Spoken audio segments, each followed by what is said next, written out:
This guy woke up from a coma in the hospital. In fact, he had been found 40 years in the future.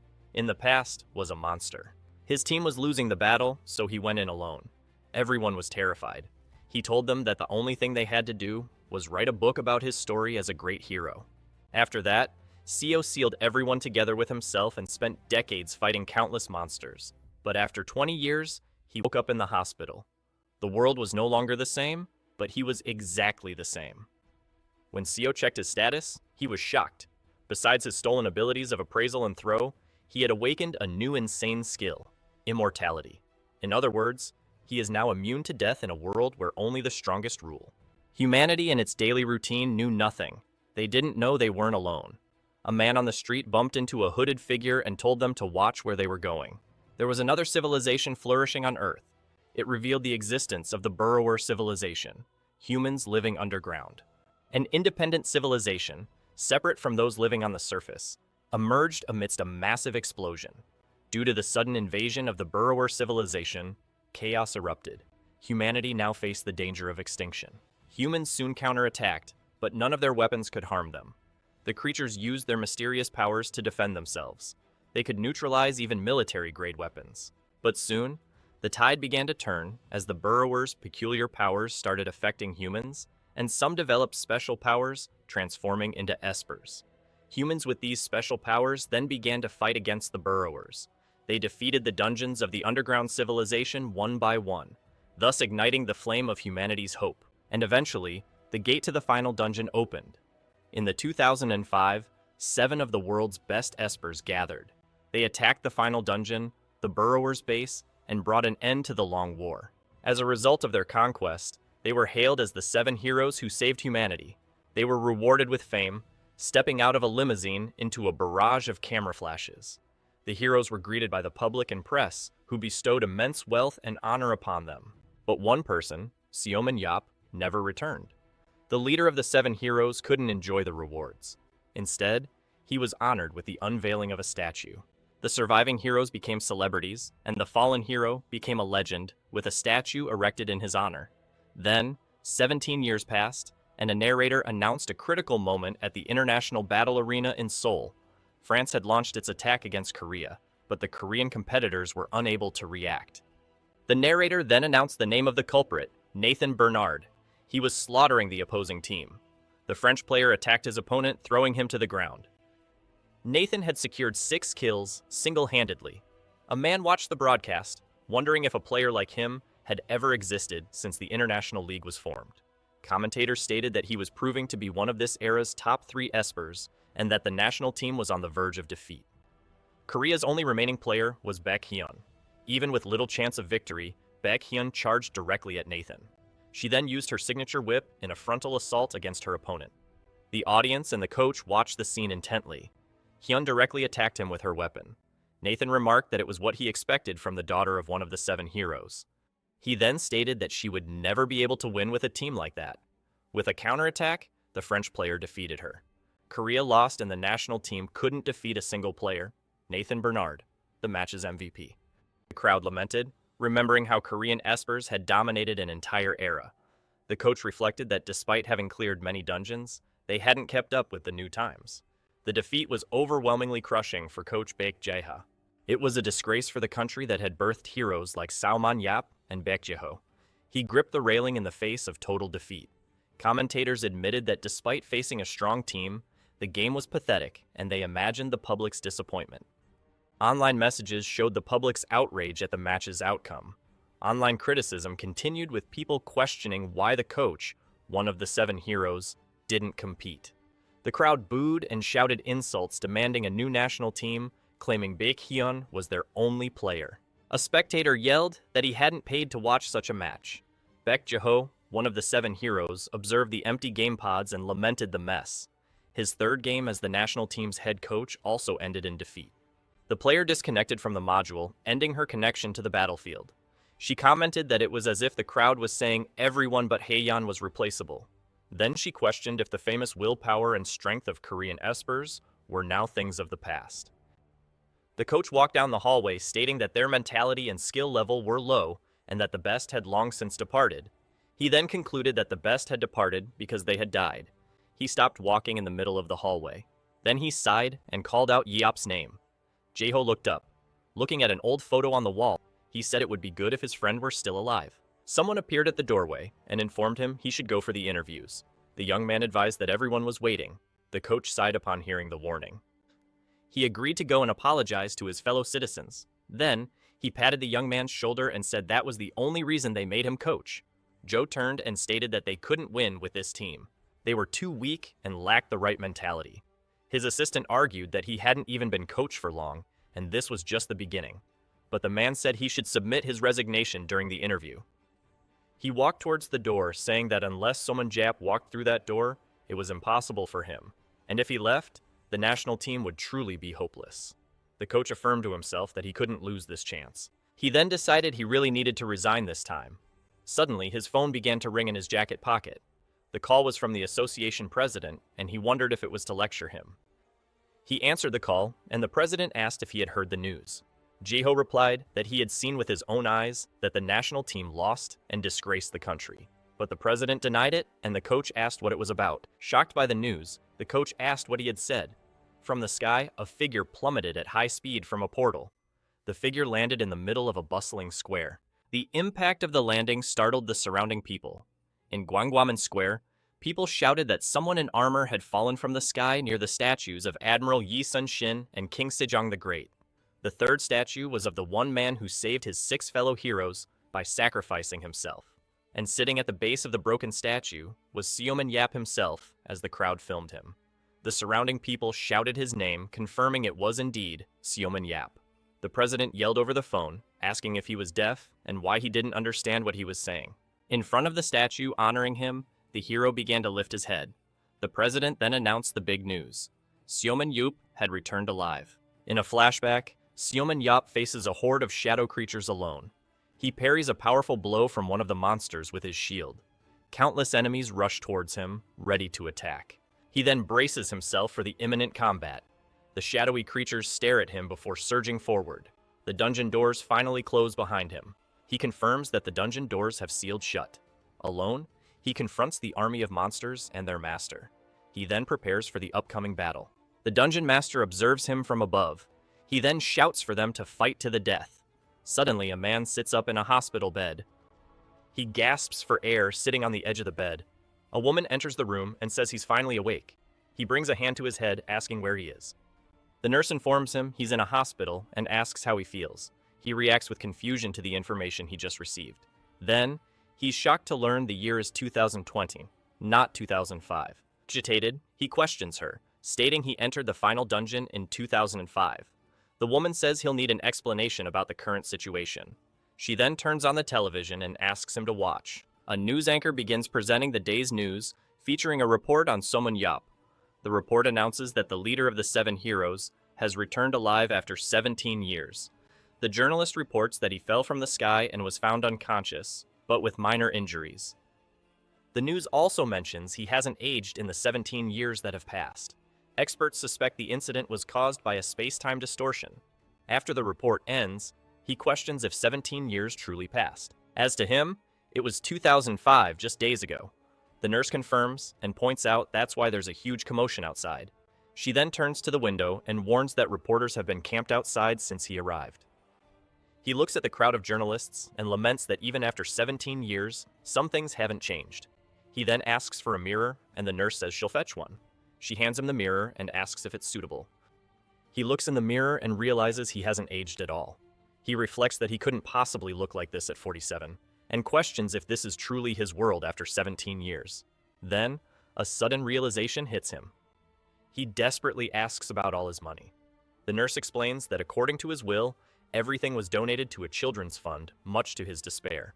Then he asks about his house, and she informs him it became a museum called Seomin House. Next, he asks about his car, which was sold at a charity auction. He is utterly desolate at the news. He then concludes that he can't live in a museum, and that he is now homeless and penniless. Seomin Yap laments that if he had known, he would have kept some for himself.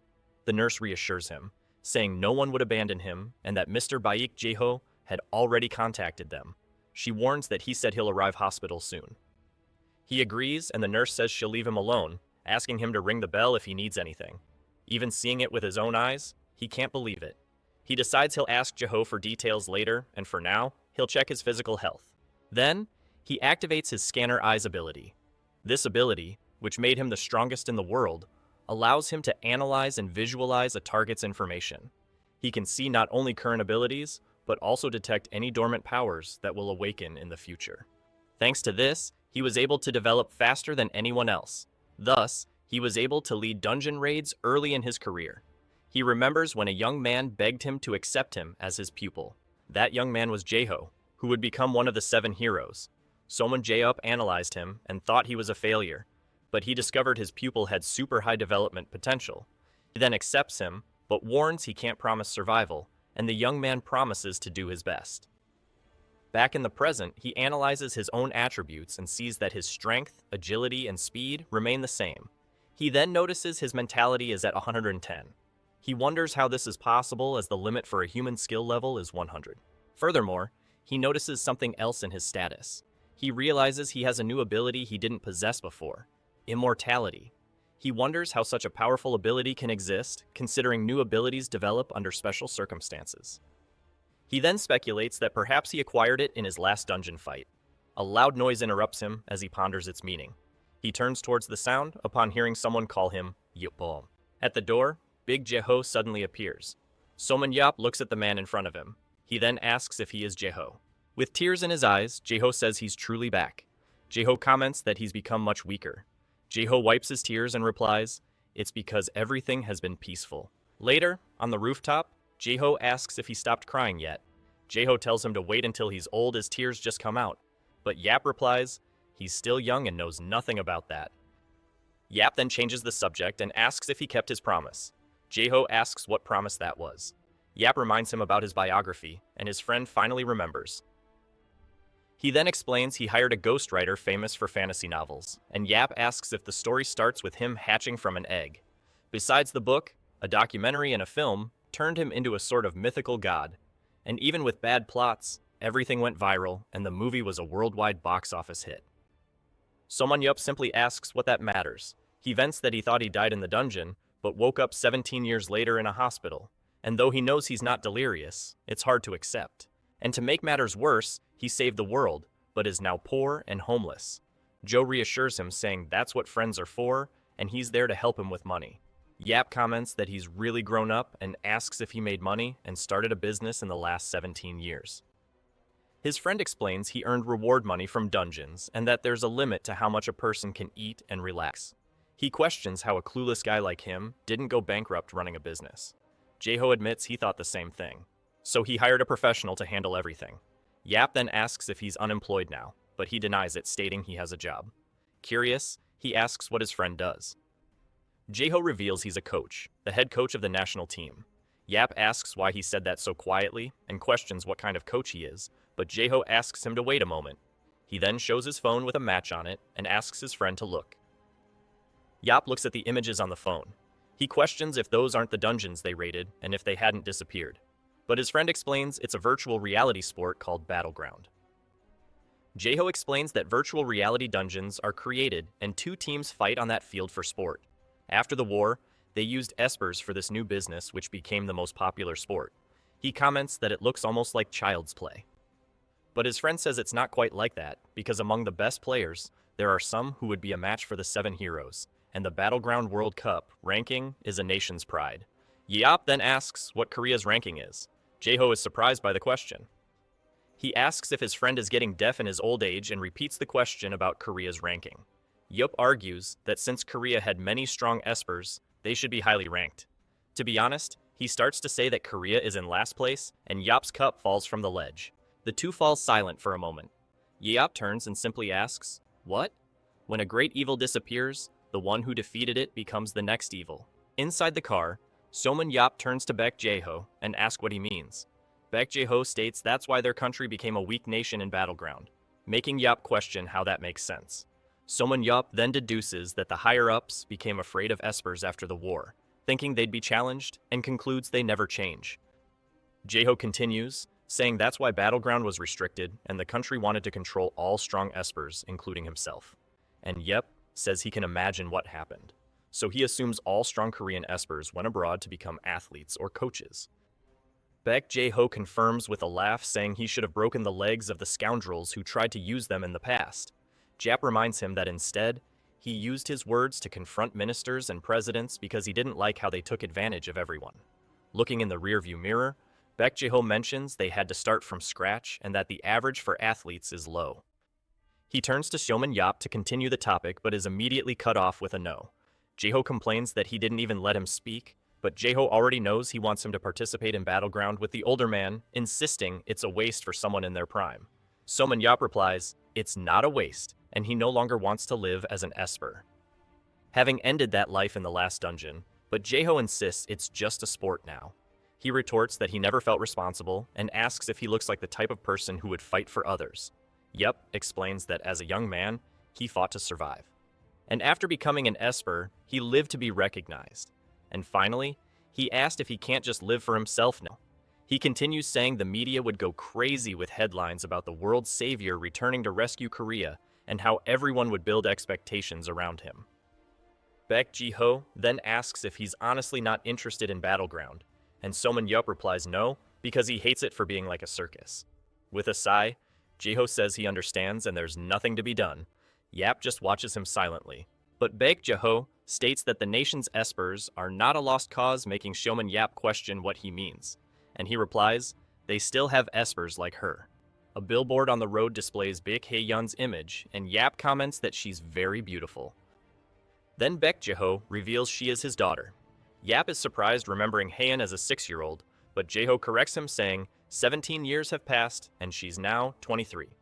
He tries to play it off, commenting that she's beautiful, and 17 years flew by, still seeing traces of her childhood face. Jae-ho just tells Yap to stop, and he apologizes. The car drives along the road under the night sky. They finally reach their destination, a large modern house. Baek Jae-ho's wife, Han Sun-shi, appears and calls out Yap's name. She greets him, saying he's finally back after so long, and he replies that to him it's only been a week. Showman Yap jokes that he's aged a lot in a week, and Sun-shi laughs, calling him silly. She tells her husband he must be tired from driving, but he states it was the least he could do for a friend he thought was dead for 17 years. Watching the couple, Yap reflects that it's starting to sink in and that he really did survive and return. He realizes he's in a peaceful world without wars or dungeons. And now, standing before that house, he wonders what he'll do with his life. For now, he decides to just relax a bit and grabs the remote control. Lying on the sofa, Showman Yap wonders if anything good is on, but suddenly something on the screen surprises him. He sits up, seeing they're replaying Stairs to Hell, and celebrates, curious about the ending. With clenched fists, he declares, "This is it." Then Jae-up declares that this is the reason he survived. Baek Jae-ho enters the room and hears him announce he's going to binge-watch the series to the end with lots of snacks. He further adds that he'll watch all the shows he missed since 2005, leaving Jae-up shocked by the idea.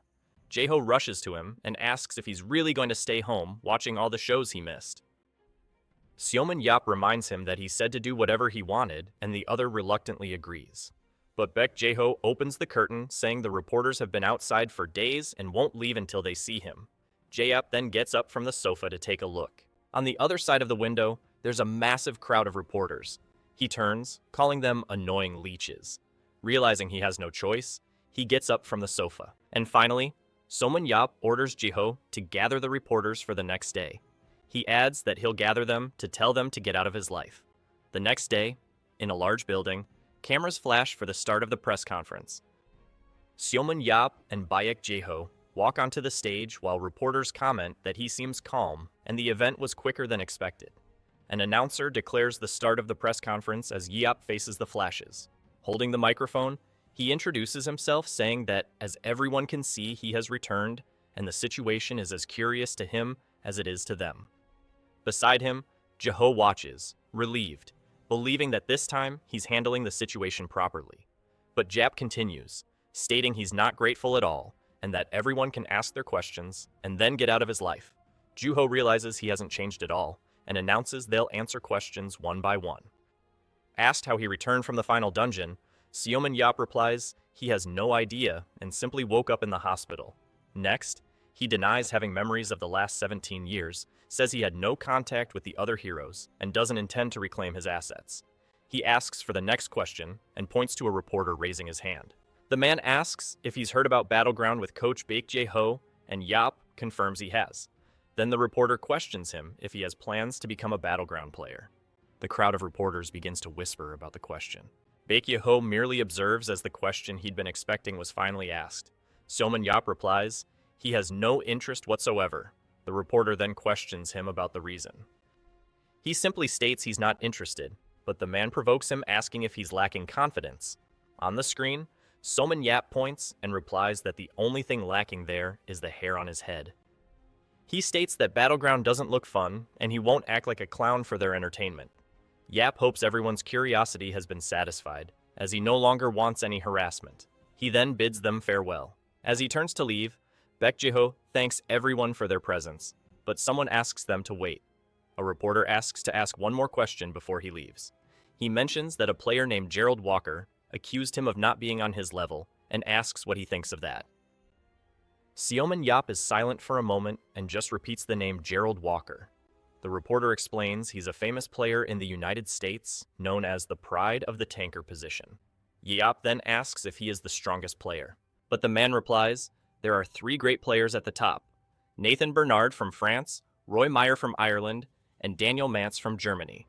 The reporter clarifies that Walker is a very skilled player, but not ranked among the top 3. Seomin Yap sighs, saying he understands that 17 years have passed. He then turns and sends a message to Walker not to be so cocky if he's not even among the top 3.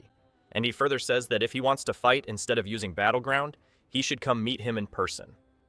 Then, Yap raises his finger and declares he'll personally bury him in the backyard. Elsewhere, the broadcast is watched on a large television screen. The CEO of the player agency, Zachary Wood, asks Walker if he heard that. A hand crushes the remote control. The man, Walker, calls out Wood's name. And finally, he orders them to prepare the jet for Korea immediately. An official match against the United States is announced. Baek Jae-ho questions on the phone how they could do this so suddenly. Seomin Yap complains about the noise and asks Baek Jae-ho to go outside, who in turn agrees. Yap complains he couldn't hear the TV and asks what's happening. Baek Jae-ho then informs him about the match in 2 weeks. He simply replies that he doesn't care. Baek Jae-ho blames him, mentioning Gerald Walker's name. Seomin Yap asks who that person is. Baek Jae-ho reminds him that it's the one he promised to bury in the backyard. Seomin Jae-up finally recalls. He continues, saying the man has been furious since his public humiliation, but Seomin Jae-up thinks the guy is petty. Baek Jae-ho explains that since he can't fight Jae-up, he'll seek revenge against the Korean team. Seomin Yap questions what the team has to do with him and calls the other man weird. Baek Jae-ho merely puts a hand to his head. He then tells his companion to cheer up, saying he'll have fun in his stead. Seomin Yap suddenly sits up and asks about the national team's match. Then he questions if Hyun will be there since she's a national team player. Elsewhere, Baek Hyun arrives home and announces her arrival to her mother. Seomin Yap suddenly startles on the couch. Elsewhere, Hyun's mother greets her, surprised she arrived early. Hyun explains she rushed over as soon as she heard Uncle Yap was there, wanting to see him. She then asks where her uncle is, and her mother replies he's in the living room. Seomin Yap greets them from the couch. Hyun looks at him, then she runs towards him and tackles him onto the couch. He complains she almost killed him, but Haeyeon just says how happy she is that he's back. Seomin Yap pats her head, confessing he feared she might have forgotten him. She assures him she never could, reminding him he always brought her sweets her parents forbade. He comments she grew up so fast, and Haeyeon replies she's already 23. Haeyeon asks if he came back for the official match, but he states he came to see her and the match is secondary. She leans closer to him on the couch to talk. Then Haeyeon asks if is true he doesn't want to play Battlefield. Seomin Yap questions if Jae-ho sent her to convince him and dismisses the topic, saying he's not interested. Haeyeon insists on knowing why, but Seomin Yap replies that her uncle has many things to do. She holds his arm and asks if even a gentle plea wouldn't work, but he denies the possibility. Hyun says he's changed. Seomin Yap retorts, claiming they're the ones who changed. She turns away, remembering he used to do everything she wanted, but he counters that back then, she only asked for snacks. Haeyeon turns back to him. Young. Then she asks him to accompany her to an avatar verification at the league. Somun Yap questions what an avatar is. He looks at the TV and expresses his unwillingness to go. Ha-yun pleads, explaining her father can't go because he's busy. Somun Yap finally gives in and asks where they're going. With a smile, she replies, he'll see. Upon arriving at the Korean Battlefield Association, they are greeted at the entrance. A staff member invites them to follow him through a technological hallway. Somun Yap and Baek Hae-yeon walk behind two staff members. One of the men informs Hae-yeon that they will begin with her avatar verification, and she agrees. The system then performs weapon and armor verification, synchronizing the avatar. Hae-yeon puts on the helmet and initiates the connection. Then, her avatar materializes in the virtual space. From the control room, Seong Yap watches intently at request. In the virtual environment, she asks for a monster to test her movements, and a large wolf-like creature appears before her. Yap observes the confrontation on the screen and questions if that's even possible. The staff member explains that Battlefield is a virtual reality sport that recreates everything. Somun Yap comments that the simulation is almost like reality. Then he decides to watch to see how good Ha-yun really is. The creature advances at high speed. The monster then leaps towards her. But Ha-yun prepares her whip for a counterattack. She leaps into the air to dodge. Her whip wraps around the creature's neck. With a pull, she throws it far away. Hyun advances on the creature with her sword and dagger in hand. Then she delivers a blow that cuts the monster in half. She observes the result of her attack. The system announces that the avatar sync verification is complete and the connection can be terminated. Hae-yeon breaks into a smile. Outside the simulation, she runs to Seomun Yap and asks how her performance was. He says she still has a long way to go, and Hae-yeon challenges him to try. Seomun Yap begins to refuse, but she interrupts him, saying it's just for him to create an avatar. She explains she heard about his strength, but wants to see it with her own eyes. Hae-yeon continues, saying that when she was finally old enough to see him fight, he had already left. She then stares at him. After a moment of silence, Seomun Yap sighs and agrees. He agrees to do the test just once, at her request, making Hae-yeon very happy. The staff member then approaches, and if Seomun Yap will also do the test. The man explains that under normal circumstances, they would need to measure all his attributes before the avatar test. But the staff member states that since it's not an official match, they can go straight to the test. Seomun Yap asks if he can enter as he is. The man explains he'd be empty-handed and in his tracksuit. Then, he suggests Seomun Yap take a weapon, while two men bring a spear and a shield with difficulty. Seomun Yap holds the equipment, finding it different and very light. The staff member explains it's the standard for Battlefield. He says it's fine and enters the test chamber. Seomun Yap states that only the spear will be enough and asks them to begin. Inside the simulation, he prepares to enter the virtual dungeon and decides to try it out. The system scans Seomun Yap's data and begins to create his avatar. The staff member asks if he can hear him. Seomun Yap then materializes in a virtual replica of the test room. He comments that the feeling is similar to passing through dungeon portals. The staff member confirms there will be no synchronization issues, and Hae-yeon wishes him good luck. While stretching, he asks for a monster similar to the one Hae-yeon faced, and the staff member agrees. Then a button is pressed, and a creature begins to materialize in the arena. The giant creature appears before him, and Seomun Yap recognizes it as a Salaboon. He notes it's a bit different, and the staff member explains it's a special monster that can only be defeated with aura. The man adds that they used all available data to create the strongest possible version of the creature. The Salaboon advances against him, but Seomun Yap dodges the attack. He then stares at the creature. Seomun Yap considers the spear useless and throws it aside. Then, he positions himself and launches a single blow towards the monster. In the control room, Hae-yeon and the staff member watch the scene in disbelief. The staff member questions if he defeated the monster with a flick to the forehead, but Seomun Jaeop downplays the feat. The man in the control room comments that Salaboons aren't that easy to defeat.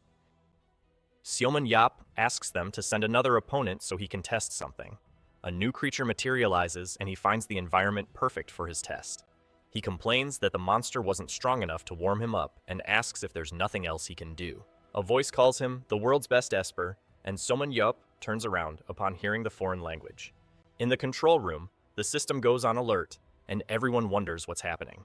The staff member desperately tries to control the situation via the panel. A warning on the screen reports an unauthorized external connection attempt. The man is then thrown backward by the panel.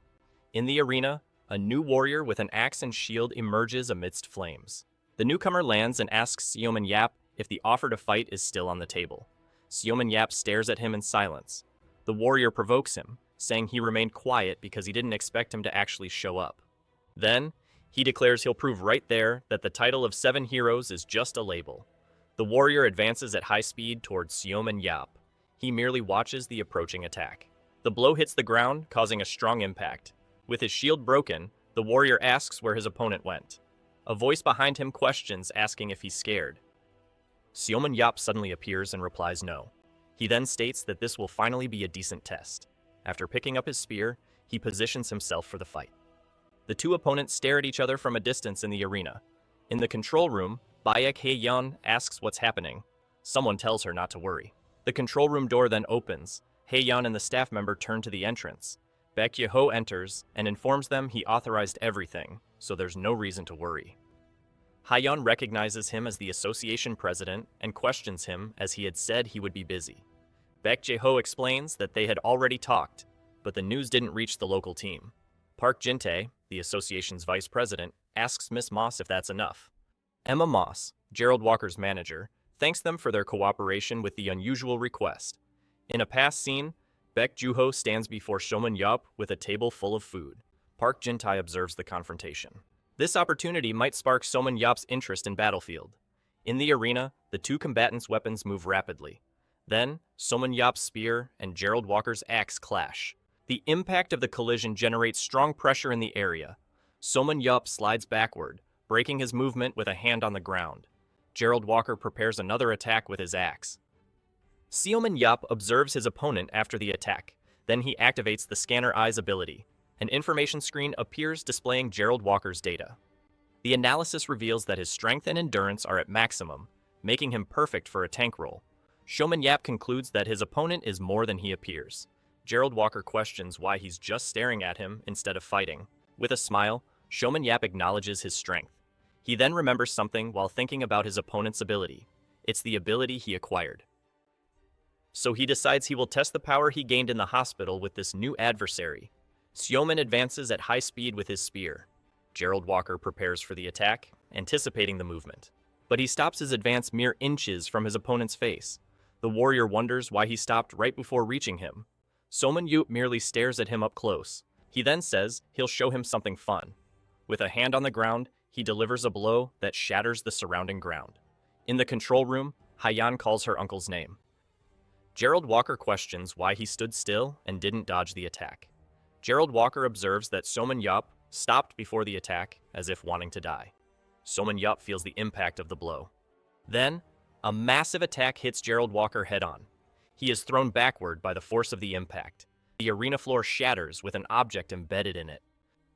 Gerald Walker wonders what happened as his opponent should have died. Someone coughs amidst the dust. A voice complains about the useless smoke covering the area. In the control room, everyone watches the scene without understanding. Gerald Walker looks back, finding the situation impossible. Seomin Yap rises from the debris unharmed and asks what he thought. He then remembers he promised to show something fun and reveals his immortality ability. Seomin Yap asks what he thought and if it wasn't cool, while the screen displays his immortality ability. Gerald Walker questions incredulously how he managed to survive that attack. He explains that he acquired a new special ability upon returning to life, becoming immortal, and that the test was a success. Seomin Yap realizes his injuries also heal on their own, and concludes they can't fight that way. Then he calls the staff member in the control room, who is startled by the call. He explains that he cannot die due to an ability he gained by surviving the final dungeon, leaving the staff member perplexed.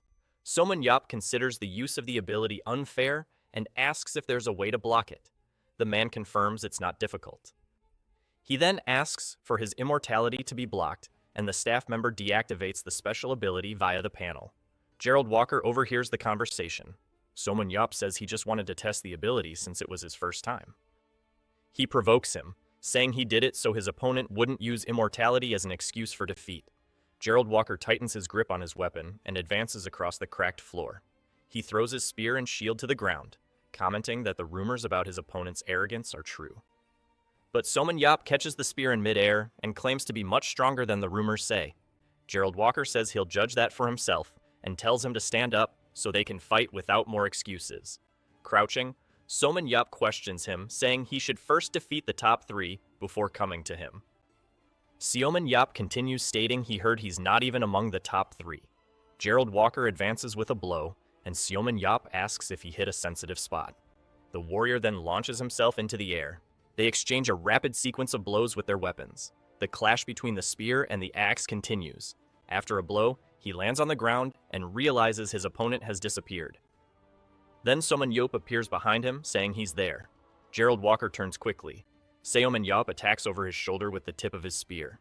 The blow hits his opponent directly in the face. As Gerald Walker recoils through the air, Seoman Yup prepares his spear. He recognizes that his opponent reacted quickly, even with limited vision. But then he decides it's time to finish the fight. He focuses for the next move, and with a single movement, he throws the spear with great speed. The thrown spear hits Gerald Walker's shield forcefully. Then the weapon explodes against the wall on the other side of the arena. Seoman Yup turns with a smile. Gerald Walker lands on the ground, leaning on his shield. He notices the spear changed course at the last second, recognizing his opponent's level of control. Seoman Yup then simply spreads his arms and declares his victory. But Gerald Walker kneels and claims the fight isn't over. He says he missed on purpose.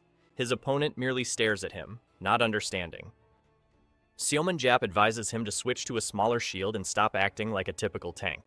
He continues, explaining that he's giving tips because his field of vision is obstructed by the shield. Gerald Walker reacts to the mention of his field of vision.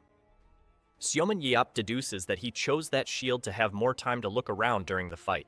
But he explains that this tactic is a disadvantage against skilled opponents who know how to exploit it. So he suggests that switching to a smaller shield would be better for him in the long run. Gerald Walker asks if he's not just mocking him, but Seoman Yup replies that even with the tips, he still wouldn't win. Gerald Walker decides it doesn't hurt to try. In the control room, everyone watches his decision on the monitor. Baek Jae-ho can't believe Yup gave him tips, as he's already a tough opponent. Seoman Yup turns to leave, saying he did his part and has shows to watch. He then addresses Gerald Walker, who stares at him. With a gesture, Seoman charges a consulting fee for teaching him. Gerald Walker agrees to pay, but sets a condition. Seoman Yup questions him about what the condition would be. He then demands a new fight in the official match happening in 2 weeks. Seoman Yup refuses the offer, stating he has no interest in battlefield or money. Gerald Walker grabs him and offers anything he wants for his participation, but he tells him to leave. The warrior approaches and assures him that next time will be different. He insists Seoman Yup can't waste his power, but he replies that the decision is his. The two stare at each other in a standoff in the arena. The team in the control room merely observes the tense discussion. Park Jin-tae observes the scene in silence. With a smile, he decides he will use the situation to his advantage. Elsewhere, a woman intently watches a drama on television. Lying on the couch, Seoman Yup also follows the scene, questioning the characters' fates. But the programming is interrupted by urgent news. He sits up complaining that the interruption happened right at the best part. The anchor announces that Seoman Yup will not participate in Battlefield, but a recent discussion with Gerald Walker might have made him change his mind. He listens confused as the reporter mentions an anonymous informant who sent a video of the confrontation. The American team's condition is revealed, demanding Seoman Yup's participation in a friendly match if they beat Korea 11-0. The anchor then reports that Seoman Yup has already accepted the condition. Surprised, he stands up and questions when he ever accepted such an agreement. At the Korean Battlefield's Association headquarters, the president's office door abruptly burst open. A man entered, questioning what was going on. He approached the desk of Park Jin-tae, the association president, while another man tried to restrain him. The man demanded to know who was responsible for the anonymous tip, vowing to kill them with his own hands. He then showed a video on his phone, complaining they had edited out the part where he refused the proposal. As the man promised to catch whoever leaked the video, the president rose from his chair. Park Jin-tae bowed formally, apologizing to Seoman Yup for the incident. He explained that he couldn't refuse the American Association's request, citing their good relationship with Walker and media pressure. Seoman Yup seemed to understand the situation, but still hesitated in his response.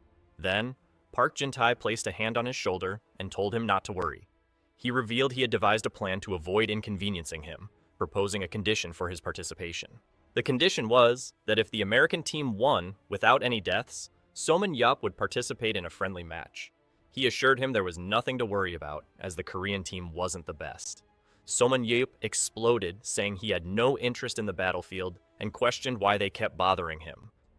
But the president stated that the condition was essentially impossible to meet, which is why everyone had reached an agreement. Park Jin-tae grabbed Soman Yup's collar, appealing to their friendship and asking for a favor. He then promised all profits would be donated to Yup's favorite children's charity, asking him to at least try. Seoman Yup was annoyed by the situation, but considered their long-standing friendship. Reluctantly, he accepted, but warned it would only be this once, much to Park Jin-tae's delight. The president leaned in to kiss him in gratitude, but Yup pushed him away, saying it was fine. He then set the condition that he would not participate if any American players were killed. Park Jin-tae agreed with a smile, promising he would keep his word. With the matter settled, the president invited them to dinner, stating he would cover the bill. He led them out of the room, mentioning he knew a good tuna sashimi restaurant. But as he left, Park Jin-tae looked back with a serious expression, affirming his intent to keep his promise. At his desk, a document revealed the results of a match simulation where Korea lost all sets, and he offered a preemptive apology. A news anchor announced that the Korean Association confirmed Soman Yup had accepted the U.S. team's offer. On another channel, a host reported that Soman Yup might participate in the battlefield. Breaking news highlighted Soman Yup's participation in the rank a match. At home, Soman Yup watched the incessant coverage about him, complaining his show wasn't airing because of it. Soman Yup grumbled that the old man was causing him too much trouble and decided he should cut ties with him. Then, he fumed upon discovering his favorite show had been replaced by breaking news about. He went to the window and lamented his bad luck.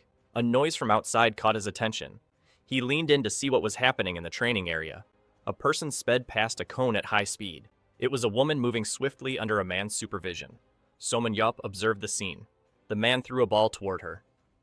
She intercepted it in the air with her weapon. He then realized Haeyeon was training. Her father, Baek Jae-ho, congratulated her on her good reaction time, but said she needed to be faster to help her teammates. Seoman Yup approached, remarking that Jae-ho was picking on her again. He then activated his scanner eyes. Baek Haeyeon's analysis displayed her attributes, revealing her teleportation and rope abilities. Seoman Yup's analysis revealed that Haeyeon's agility had already reached its maximum potential. He also concluded that her development potential was lower than her father's at his peak, so she would never perform as he expected.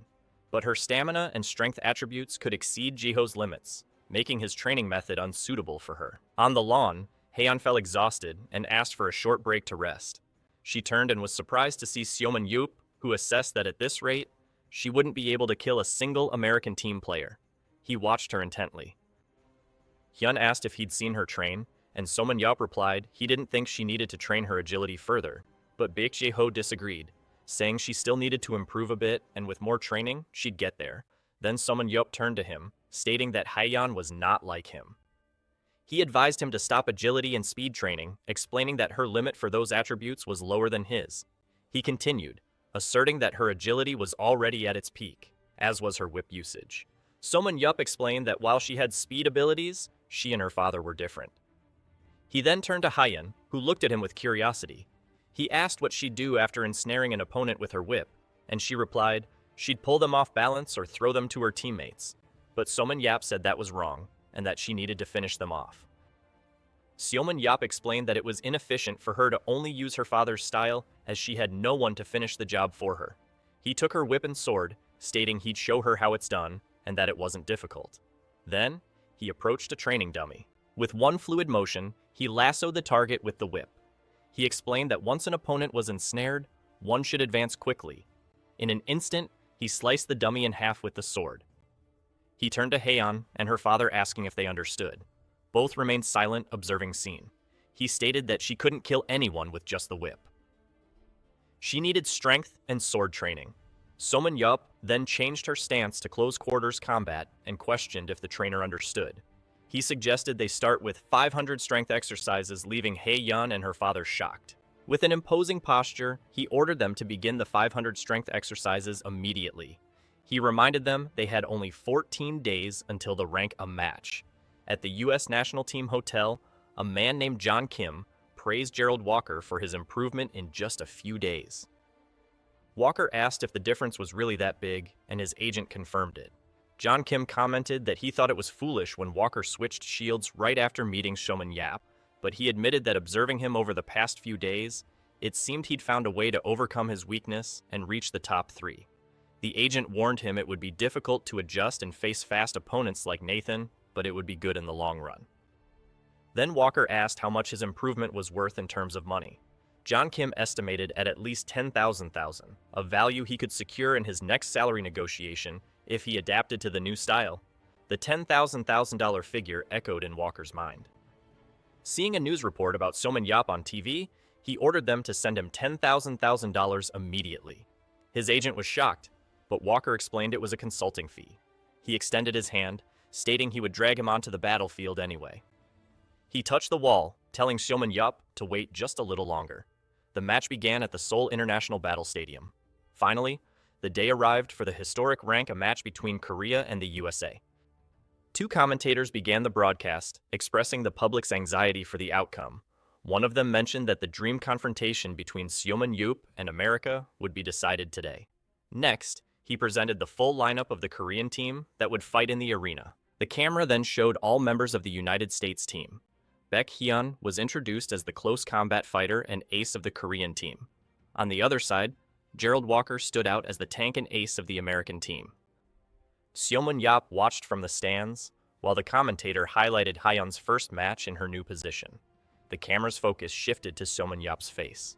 It was announced that the match's dungeon would be an ancient castle guarded by skeletons. The first boss in the player's path was the Skeleton Warrior. On the second floor, competitors would encounter the Death Knight, and on the final floor, Dragonvan and the Lich awaited them. For new spectators, the commentator explained the vital rules of the game. Then, the Korean team players entered the arena. The American team also made their entrance, and the commentator wondered who would emerge victorious. The announcer declared the first game was about to begin.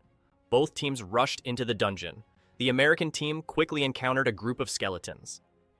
Walker faced the approaching monsters. They began their hunt with perfectly synchronized movements, and Walker destroyed the first skeleton.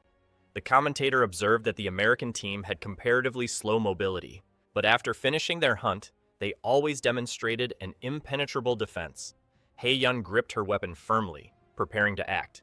As he described the American team, the Korean team advanced at high speed. Suddenly, one of the commentators expressed surprise at the strategy. The Korean team advanced through the skeletons without attacking them. They kept running, ignoring the monsters in the second area too. Baek Jae-ho watched his teams rush, thinking they just needed to keep going. He believed that if the plan worked, they would have a chance to win.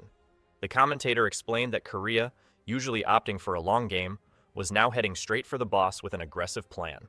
The risk was high, but success would earn them a large number of hunting points. Defeating the boss would cause the first floor to close in a few minutes, and that could disrupt the American team's plans. At this exact moment, the Korean team's icon reached the bosses. The Korean team encountered the first floor boss, the Skeleton Warrior. Hyun and Baek Jae-ho prepared for battle. One of the American players asked Walker to wait, as an unexpected situation had arisen. Walker asked Paulward if the reconnaissance was complete while the Korean team faced the boss. He then questioned what this unexpected situation was. The player reported that the Korean team had begun hunting the first floor boss, adopting an unusual strategy. A teammate suggested rushing to the second floor before the first closed, but Walker decided to end the hunt and head to the boss area. He turned to a female teammate and said that not being fast, he'd need to borrow her ability. The Korean team was about to defeat the Skeleton Warrior. They advanced believing Hae-yeon could finish him. The leader ordered everyone to hold their positions and provide cover for her as she jumped, but something advanced toward her at high speed.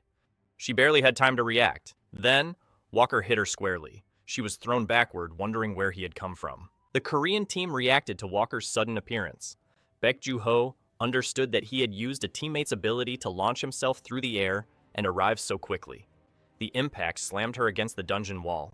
A notification announced by Kaeon's death. Walker admitted that the strategy of focusing on the boss wasn't bad, but he stated that even if the plan had succeeded, the outcome wouldn't change. The other members of the American team arrived behind the Skeleton Warrior. They then began to attack the weakened boss. A notification announced that the first floor boss had been defeated and the area would close in 10 minutes. Walker then decided it was time to end the match. The American players advanced and attacked the remaining members of the Korean team. The commentator narrated that after the sudden appearance, The American team eliminated their opponents in a flash. The Korean team lost the boss fight and was nearing complete annihilation. Walker prepared for the final blow. The last Korean player lay on the ground, unable to react. He then eliminated the last opponent. The scoreboard showed the American team won the first set with a perfect 11-0 game. Hyeon walked down the corridor, thinking it had happened again. She stopped in front of a door, lamenting the defeat. Then she peeked through the door, feeling bad for not having had a chance to fight even with her uncle's help. A man asked for everyone's attention, as he had something to say. Hyun watched him, surprised by what was happening. Seomun Yap said that while watching the match, his eyes nearly popped out of his head, so they'd better follow his advice. When a player tried to mention that their coach was Baek Ji-ho, he told him to shut up. Yup then explained he was doing this because at this rate, he himself would end up having to compete with the team. He continued, saying the team tried a winning play, but lacked the skill to succeed, and their average level was far below their opponents. He stated that with their current skill level, their chance of victory was exactly 0%, but he said it would be shameful to give up without a fight, so he would teach them how to at least take down Walker. Seomun Jap began by explaining that Marthaborn's palace was a dungeon he and the current association director targeted when they were younger. He stated it wasn't too difficult to attack, but the bones on the third level were a nuisance. But judging by the team's skill level, it would be a miracle if they got that far. So he asked them to focus on the game they had just lost. He then commented that the strategy used in the first set wasn't bad. That is, of course, only if they were able to complete the given tasks. Pointing at the players, he began to speak about the vanguard positions. He criticized the team for having gone straight to the boss room without scouting the opponent's positioning. The rearguard should have provided cover as soon as the vanguard fell, but everyone stood still when Hyeon was killed by Walker. The reason they kept losing 11-0 was because they hadn't mastered even the basics. He shook his head, saying he couldn't believe they were the national team and felt sorry for Jae-ho. Seomun Yap then turned, stating there was nothing more to say about the first set. He got straight to the point, saying he would tell them the strategy for the second set. The second set then began. As soon as the game started, the American team advanced and split into two. They would use a 6-5 formation with the faster group securing the hunting grounds first. Walker led the second group, focusing on the hunt. The strategy made the most of the team's ace players' abilities. In the audience, the public reacted with surprise to the Korean team's play. The commentator explained that Baek Hyun had suddenly disappeared and returned. Next, the entire Korean team began to run through the dungeon again. The commentators questioned the new tactic, as Korea had always used defensive strategies, highlighting Hyeon's unexpected position change. Seomun Yap watched with a smile, saying they were doing well. He continued watching as the plan depended on them following his orders exactly. Only then would they find an opening. Haeon advanced, ready to ensure success this time. One of the American vanguard players stopped at a corner to scout. He informed Walker that he couldn't see the Korean team nearby. He assumed that since the dungeon had a single path, the Korean team must be focusing on the second half of the match. To Walker, it was clear they had changed their game plan after the disaster in the first set. He held his ground, knowing that at this rate, it would only be a matter of time until Seomun Yap entered the arena. Something shattered on the cave wall behind Walker. He turned in surprise, questioning what that noise was. Then a large explosion occurred on the dungeon wall. The entire Korean team emerged from the debris, flying toward them. They landed and quickly surrounded the American team. The American team was surprised, and Walker wondered how they got there. In a flashback, Seomun Yap instructed the scouts to go first, and Haeon being the fastest to check the opponent's situation. He continued, telling them not to kill any monsters or bosses if Walker's group had fewer than 5 players, leaving the team surprised.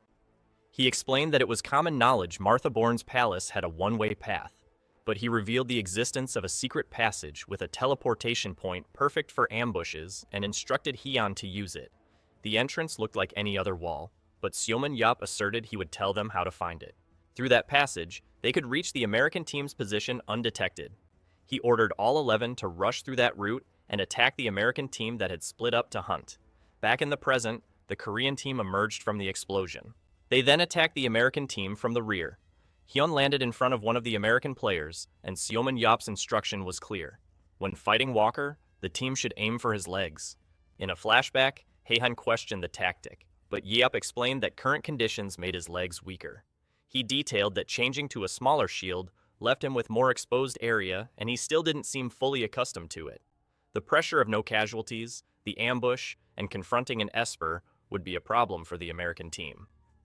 Seomun Yap then asked them to trust and follow his instructions. Back in the present, Hae-yeon thanked her uncle for his help. The Korean team advanced before the Americans could form, and Hae-yeon received power from the team's support. One of her teammates channeled their power and transferred it directly to her. She advanced toward Walker, but he defended the attack and eliminated 2 Korean players. He then realized she had bypassed him using teleportation. The real target was the American team support, whom she attacked from behind. A notification announced that Baek-hyun had secured 2 eliminations. Walker realized the real target was the support in the rear. He then attacked and brought down another Korean player. After securing his 3rd elimination, Walker ordered the Vanguard to return immediately. The current situation was 3 American players against 8 Koreans, as the Vanguard would take time to return. But Walker stated that a team like that was easy pickings and attacked with his axe. He spun and eliminated another opponent, achieving his 4th kill. Hae-yeon rushed toward him from behind. He turned surprised not to see her behind him. Then she appeared from below and struck his leg. He reeled from the impact and Hae-yeon moved aside. Walker dropped to his knees on the ground. The American team was holding up well, but one of the players was hit by a surprise attack. The Korean team used its numerical advantage, sacrificing 7 players to eliminate 3 American team members. A Korean player approached Walker, who lay fallen on the ground. Walker questioned if Seomun Yup trained her, noticing the sudden change in her combat style. She then pointed her sword at him. He glared at her, admitting it was impressive. The crowd roared at the extraordinary turnaround, as the scoreboard showed the Korean team had eliminated 5 American players. Baek Jae-ho remained silent, surprised by the outcome. Seomun Yup relaxed in his seat, asked him if he saw what happened, and added that he would help him get Walker. The commentators celebrate the Korean team's incredible, unexpected performance. Unfortunately, the match ended with the American team winning 2-0. One commentator laments that if the Korean team hadn't encountered the returning American group, the match would have been more interesting. Walker observes the scoreboard reflecting on the Korean team's performance. He glances at the second set's results. The Korean national team faced a strong American team, yet they achieved an impressive 5 eliminations. The commentators agree that the match's highlight was the Korean team's surprise appearance by breaking through the wall. The driving force behind this surprising turnaround was a specific player. She was responsible for 4 of her team's 5 total eliminations. The crowd cheers for the Korean team's ace Baek-hyun. XBC sports anchor, Oh Ji-ye, introduces herself to interview coach Baek Jae-ho. She asks his thoughts on the match, noting the national team showed a different side than usual. He responds that, despite their loss, it was an important learning experience and a great motivator for the team. The reporter then questions him about how he devised the memorable strategy of using the secret passage in the second set. Baek Jae-ho admits it was an impressive strategy since the dungeon was known for having only one path. He then looks aside and reveals the truth. The team received help with the second set strategy. Seomun Yup observes the interview from afar. He grumbles about Baek Jae-ho's attempts to convince him. He realizes the coach is still trying to persuade him to participate. Baek-hyun steps up for her interview. The reporter praises her as the most impactful player and asks about her training. She responds that her uncle has been training her a lot lately and that she changed positions at his recommendation. Seomun Yup watches the scene frustrated. He sighs, wondering why both the father and daughter are talking about him. But he concludes, it doesn't matter, as it's the truth. Park Jin-tae approaches him, commenting that he still gets annoyed when embarrassed. Seomun Yup points to the interview area, asking why the association president isn't there. Park Jin-tae replies, it's better to let others handle it, and Seomun Yup asks what he wants now. Park Jin-tae says he came for nostalgia, as only a few people, including them, both knew about that secret passage. Seomun Yup admits he devised the second set strategy, but found it a bit low to use a secret passage in a sports match. He explains that to avoid being forced to play, he used a method he trusted more instead of a guerrilla attack. The president comments that he heard Seomun Yup trained Hae-yeon and that she found her talent. But Seomun Yup replies, that's nothing new. He stands saying he enjoyed seeing one of his strategies in action after so long and that his talent is too precious to waste. Seomun Yup agrees, saying he's truly incredible. Park Jin-tae then asks what he thinks about using that talent more. Seomun Yup questions what he's talking about since he won the bet. But the president makes one last request. promising never to bother him again if he refuses. He reveals that the Korean Professional Battleground League season will start soon. Seomun Yup asks if he wants him as a professional league athlete. Park Jin-tae denies it, saying he wouldn't make such an unreasonable request. He explains he's thinking of holding a charity match with famous players before the league starts and would like Seomun Yup to participate. He expects Seomun Yup to refuse the proposal, but Seomun Yup replies he'll think about it to Park Jin-tae's surprise. Park Jin-tae is surprised because Seomun Yup always refuses what he doesn't want to do, but he concludes it's nothing major. Seomun Yup explains that watching Hyun play made him curious, and as entertaining as TV shows are, they're different from real battles. And since dungeons no longer exist, this is the only place he can fight. Park Jin-tae gets excited and ruffles his hair, saying, "That's the spirit." He shows on his phone that the rank a match footage surpassed 10,000 views in an hour. The video has over 11,000 views, and comments praise the performance of the Korean team, Hyun and Seomun Yup. Seomun Yup gets annoyed and tells him to calm down.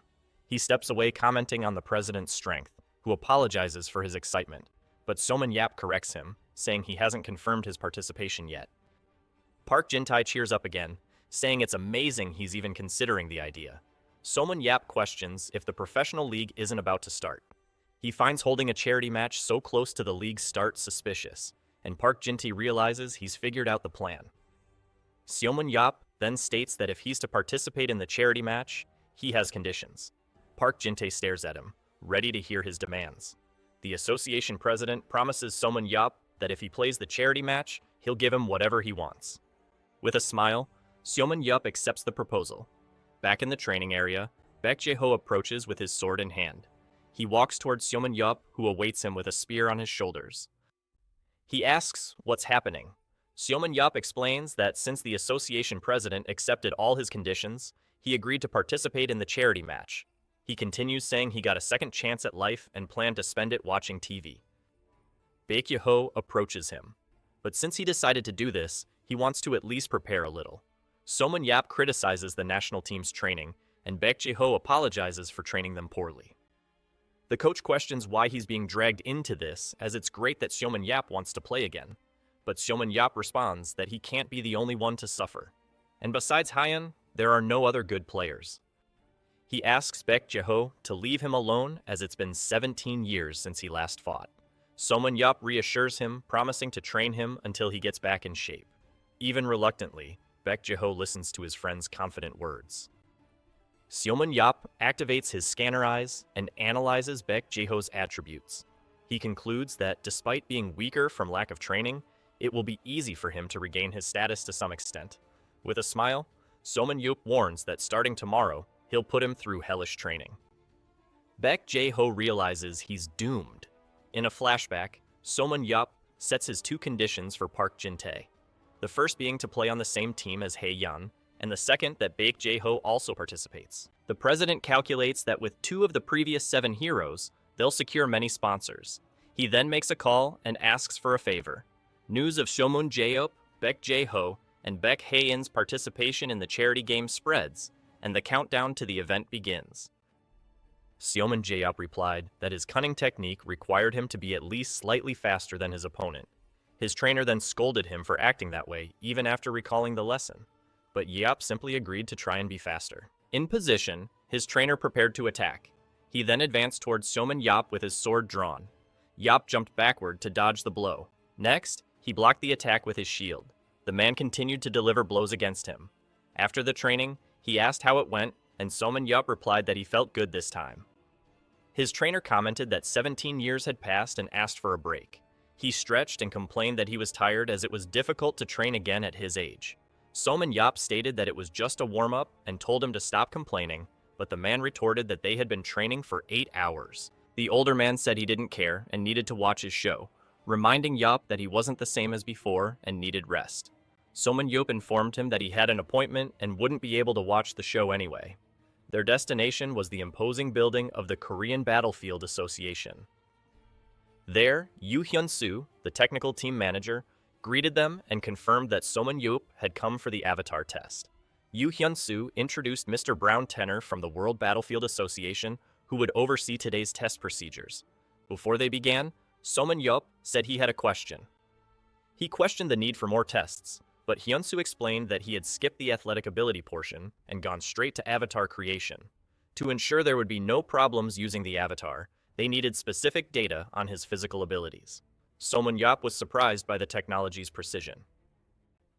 Hyunsu confirmed that the system scanned the player's entire physical constitution and reflected it in the avatar. He added that the technology could even manifest Esper powers not yet discovered by the user, which Yap found interesting. Then, Hyunsu revealed that the battlefield system held many secrets and was created from the Esper ability of a specific individual. Yap found this strange and accused them of pretending to be the Burrowers. He then asked if the Burrowers weren't behind the World Battlefield Association, but Yu Hyunsu denied it. Somun Yab stated that if that were the case, he wished they would appear right now, causing a hesitant Hyunsu to rush them to the measurements. In a new room, Hyunsu announced that they would begin by measuring his strength, agility, and aura levels. He was instructed to give his best to obtain an accurate reading and ensure ideal synchronization with his avatar. The first test was for strength, and Somun Yap approached a machine. The test began as soon as the lever was pulled, and he held it. Seoman Yap pulled the lever with all his strength. The lever then slipped from his hand, and the machine processed the information. The panel displayed the number 8113, and he was instructed to try again. After 2 more attempts, the results varied between 819 and 8117. He then observed his data and noted that this was the score for a strength of 79. As Yap asked what the next test was, Yu Hyun-soo commented that his strength was average for a hero. The next test would measure agility, requiring him to alternately press 2 switches on the walls until the final alarm. Suman Yop prepared and agreed to start the challenge. He concentrated intensely the moment the test began. Yeop moved quickly from side to side, pressing the switches. The observers were surprised, and Hyun-soo questioned how a tanker could have such high agility. The measurement was completed, and he stopped in the middle of the room. Simon Yap asked for his score and found out he had marked a surprising 963. He commented that with a little more effort, he could surpass 970 and decided to try again. After the second attempt concluded, the new score displayed was 971. The observers were shocked to see that he had actually surpassed 970 points. Seoman Yup asked what the highest record was, and Hyun-soo revealed that someone on the team had scored 1007, making Yup question if it was Nathan Bernard. He explained that he knew him from the videos Baek Jo sent him when he decided to participate in the charity match. Yup commented that he was curious, because Nathan was fast enough to compete with Jo at his peak, as it wasn't common to find someone with 100 agility points. With a snap of his fingers, he decided to go one more time, now aiming for a score of 975. He positioned himself in the center of the room, then he focused for the new attempt. For some reason, on that specific day, he felt in his best condition for the test. The test then began, and his eyes shined. He hit the first switch on the wall. Next, he moved at high speed between the targets. Spectators noticed he was even faster than before. The measurement was completed, and he stopped abruptly. He breathed heavily after the test ended. While the observers questioned the score, Yu Hyun-soo wondered how that could be possible. Catching his breath, Seoman Yap asked how he did, believing he had been faster this time. The score of 1007 appeared on the panel, matching Nathan's record, the fastest Esper on the planet. He then wondered how he achieved the same score since his agility was 97, slightly lower than Nathan's and Joe's at their peak. Yap realized he seemed to have exceeded his own abilities at that moment. Then, he asked to test his strength one more time, as there was something he needed to verify. With the method being the same as before, he focused to begin when ready. He pulled the lever with all the strength he could muster. The observers reacted with surprise as his score had increased. When he asked for the result, he found out he had scored 890, a much higher value than before. Asked if he was finally warmed up, he replied that perhaps he was more focused. He observed his own hand, wondering if he had gotten stronger, as he had demonstrated more power than his limit. But he dismissed the idea, for when using his scanner eyes, there was no change in his abilities. Although something felt different, the sensation was definitely familiar to him, stemming from a memory of the past. He had felt that once before when he fought alone in the last dungeon. He understood that facing death, he was able to achieve superhuman focus. His mental focus surpassed human limits and strengthened his other abilities, concluding that focus must have this kind of effect. But he regretted having no more reasons to fight and merely strengthening himself uselessly with his focus and immortality. It was almost as if he was being pushed back into the battlefield. Finally, They began the aura level test, and he was instructed to look at the marble sphere in front of him. Placing his hands on the object, he found it an interesting tool, as in the past, they only estimated aura in weapons.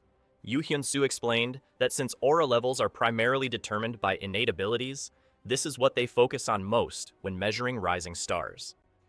Yap recalled that when he awakened his scanner eyes, his aura was at 96, and he had tried everything to fill the remaining 4 points. He then positioned his hand over the sphere. The observers were shocked, wondering how high his aura level would rise. With his aura currently at 100, he channeled his energy into the object. That was the highest level a human could reach. After the measurement was completed, the sphere changed color. Brown Tenor reacted in disbelief. The panel displayed a score of 1030.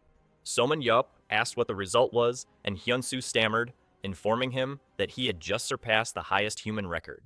The observers react in shock that he has surpassed the highest human record. With a smile, Soman Yup gives a thumbs up and asks who they think he is. Yu Hyun-soo informs him that the previous record belonged to Sulan, one of his fellow 7 heroes, surprising Yup with the news.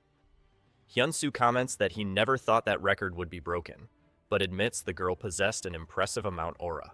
He recalls that despite Chulan's weak mental strength, her confidence was enormous, leading them to argue constantly. The test concludes, but Hyun-soo says there's one more thing to inform them of, and Soman Yup asks what it is. His immortality skill cannot be used in matches, which he had already expected, as it would result in an automatic victory. The association apologizes for the unfairness and offers compensation, but he states he doesn't care about the limitation. He accepts the money, yet reveals he no longer needs to use his immortality. Elsewhere, a leader addresses a crowd, claiming they will be saved by that person. He then announces that a revelation proving their faith has finally arrived. The leader raises a document and tells his subjects to contemplate that person. The paper is a newspaper article about Suman Yap's immortality, where he is hailed as their savior. The crowd, in ecstasy, shouts Suman Yap's name, declaring it's time to prove their faith in him. Upon leaving the building, he encounters a massive crowd of hooded figures awaiting him. Seoman Yap turns and asks who those people are. The crowd unanimously acclaims his name, calling him their savior and the hero who will save the world. His companion explains that they are the Seoman Foundation, a false religion that worships him as a god. Yap repeats the Foundation's name, trying to recall something. He then remembers seeing them outside the hospital, and his companion confirms it. The man explains that they believe the world will end again, and that Yap will return to save the chosen ones. Seoman Yap calls them crazy, but his companion says he thought so too, until Yap actually came back to life. Now walk around saying they're happy, just waiting for the world's end. He decides he should teach those lunatics a lesson, but his companion stops him, asking him to leave them be. Jap ignores him and moves forward. He leaps and lands on a wall, high above the crowd. Authoritatively, he shouts for everyone to be silent. The crowd, however, continues to cry for salvation, making him shout again, questioning if they're deaf. Finally, silence settles over the area, and he comments that they're quiet now. He addresses the crowd saying he perfectly understands how they all feel about him, which prompts them to call him their savior again. Seoman Yap points at the crowd and orders them to stop with that nonsense and disappear, calling them lunatics. The hooded followers react with surprise to his words. He then questions if they don't have jobs, and demands to know who the leader of that foundation is, threatening him. The crowd starts whispering that the savior is pushing them away to test their faith. They then unite in their decision to show him their faith, leaving Seom and Yap confused. Everyone starts chanting Seom and Yap's name in unison. He wonders what's wrong with these people as they continue calling out to him. His companion observes the scene and realizes the situation is bad. Yap then gives them a 10-second ultimatum to leave or he will assault them. He charges into the crowd while his companion shouts for him to calm down.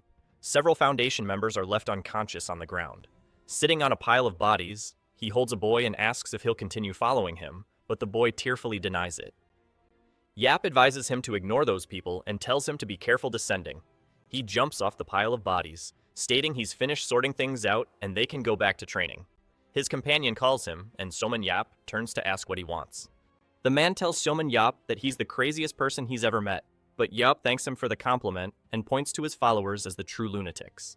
Concerned about reporters returning, his companion suggests they go inside, but Yap claims if they come back, he'll just assault them and send them away. The elder warns him that this will only attract more people, But Seomin Yap reveals that's how he got rid of the stalkers, who wanted to know about his orphanage days. Meanwhile, one of the followers thrown into the air flies over the city, questioning if he truly is the savior. Yap complains, not understanding why people are so interested in others' lives, and his companion agrees. Suddenly, he stops, prompting his friend to ask what happened. A strange energy is seen emanating from a distant building. Soman Yap says it's nothing, and the scene fast-forwards to the day of the charity match at Incheon International Airport. The arrival of Joe Fellman, the American field agent, causes a commotion with everyone commenting that important figures are coming for Soman Yap's match. Fellman comments that it's been 15 years since his last visit and that the U.S. field agency only became the best because it recruited many Korean espers. His assistant laments losing Mr. Beck, a true diamond, but Fellman explains that initially, none of the 7 heroes were interested in the battlefield. She continues saying that young Zulin showed some interest, but gave up when her Esper power was downgraded. Fellman recalls that the footage of Zulin's avatar test was shocking and that her extinction ray at full power would have ended an 11-on-11 match in 3 seconds. He then clenches his fist and declares that since this is a chance to get the strongest Esper on Earth, he won't miss the opportunity to recruit Seomin Yap. His assistant interrupts him and points to a group of reporters approaching. Suddenly, Joe Fellman's attention is diverted to an approaching man. Jake Rand, the European field agent, arrives at the airport immediately recognized by Fellman. Rand approaches and greets Joe Fellman. He suggests they fight fairly and honestly this time, but Fellman knows it won't be easy. As reporters take photos, tension rises between the two, with Fellman determined not to let his prize be stolen. Elsewhere, 2 men observe the scene. One mentions that the person responsible for destroying their dungeon business is now venturing onto the battlefield. The Moreau brothers, owners of the Paris Lumiere Battlefield Club, decide they cannot simply ignore Somun Yup. They enthusiastically declare that they will make him sign with them at any cost. The 3 groups now face each other in the airport lobby. All exchange glances determined not to yield. A palpable tension settles between them. They are resolved not to allow Somun Yup to be taken by anyone else. The sound of high heels echoes through the airport, making everyone stop. The continent's untouchable, a walking tactical weapon, makes her entrance. The youngest of the 7 heroes, Sullian, reveals she came to see a boy she knows.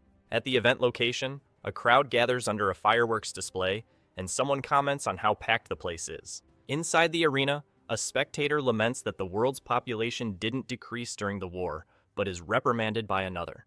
The first man doesn't care, but is advised to be more careful since it's an important event as a limousine arrives on the red carpet. He merely says he'll think about it as he exits the vehicle. Seomin Yap steps out of the limousine and walks down the red carpet. With a smile, he says it's time to have some fun now. As the crowd cheers him, Baek Jae-ho questions why they're so excited about a guy like him. Seomin Jae-ho replies that it's all thanks to Jae-ho's hard work to make him look presentable. Reporters rush towards them, requesting a brief interview with Mr. Seomin Jae-ho and Mr. Baek Jae-ho. Baek Jae-ho pushes him toward the press, telling him not to say anything strange. Surrounded, he gets annoyed at being used as bait, while a reporter questions him about the attack on the Seomin Foundation followers. Questions continue about the altercations he caused, his feelings about the match, and Shulan's arrival after 17 years. He's surprised to hear Shulan's name, and the reporter confirms she arrived in Korea today to watch the charity match. Seomin Yap wonders why she would come, and the man explains she's here to find a boy she knows who's in the match.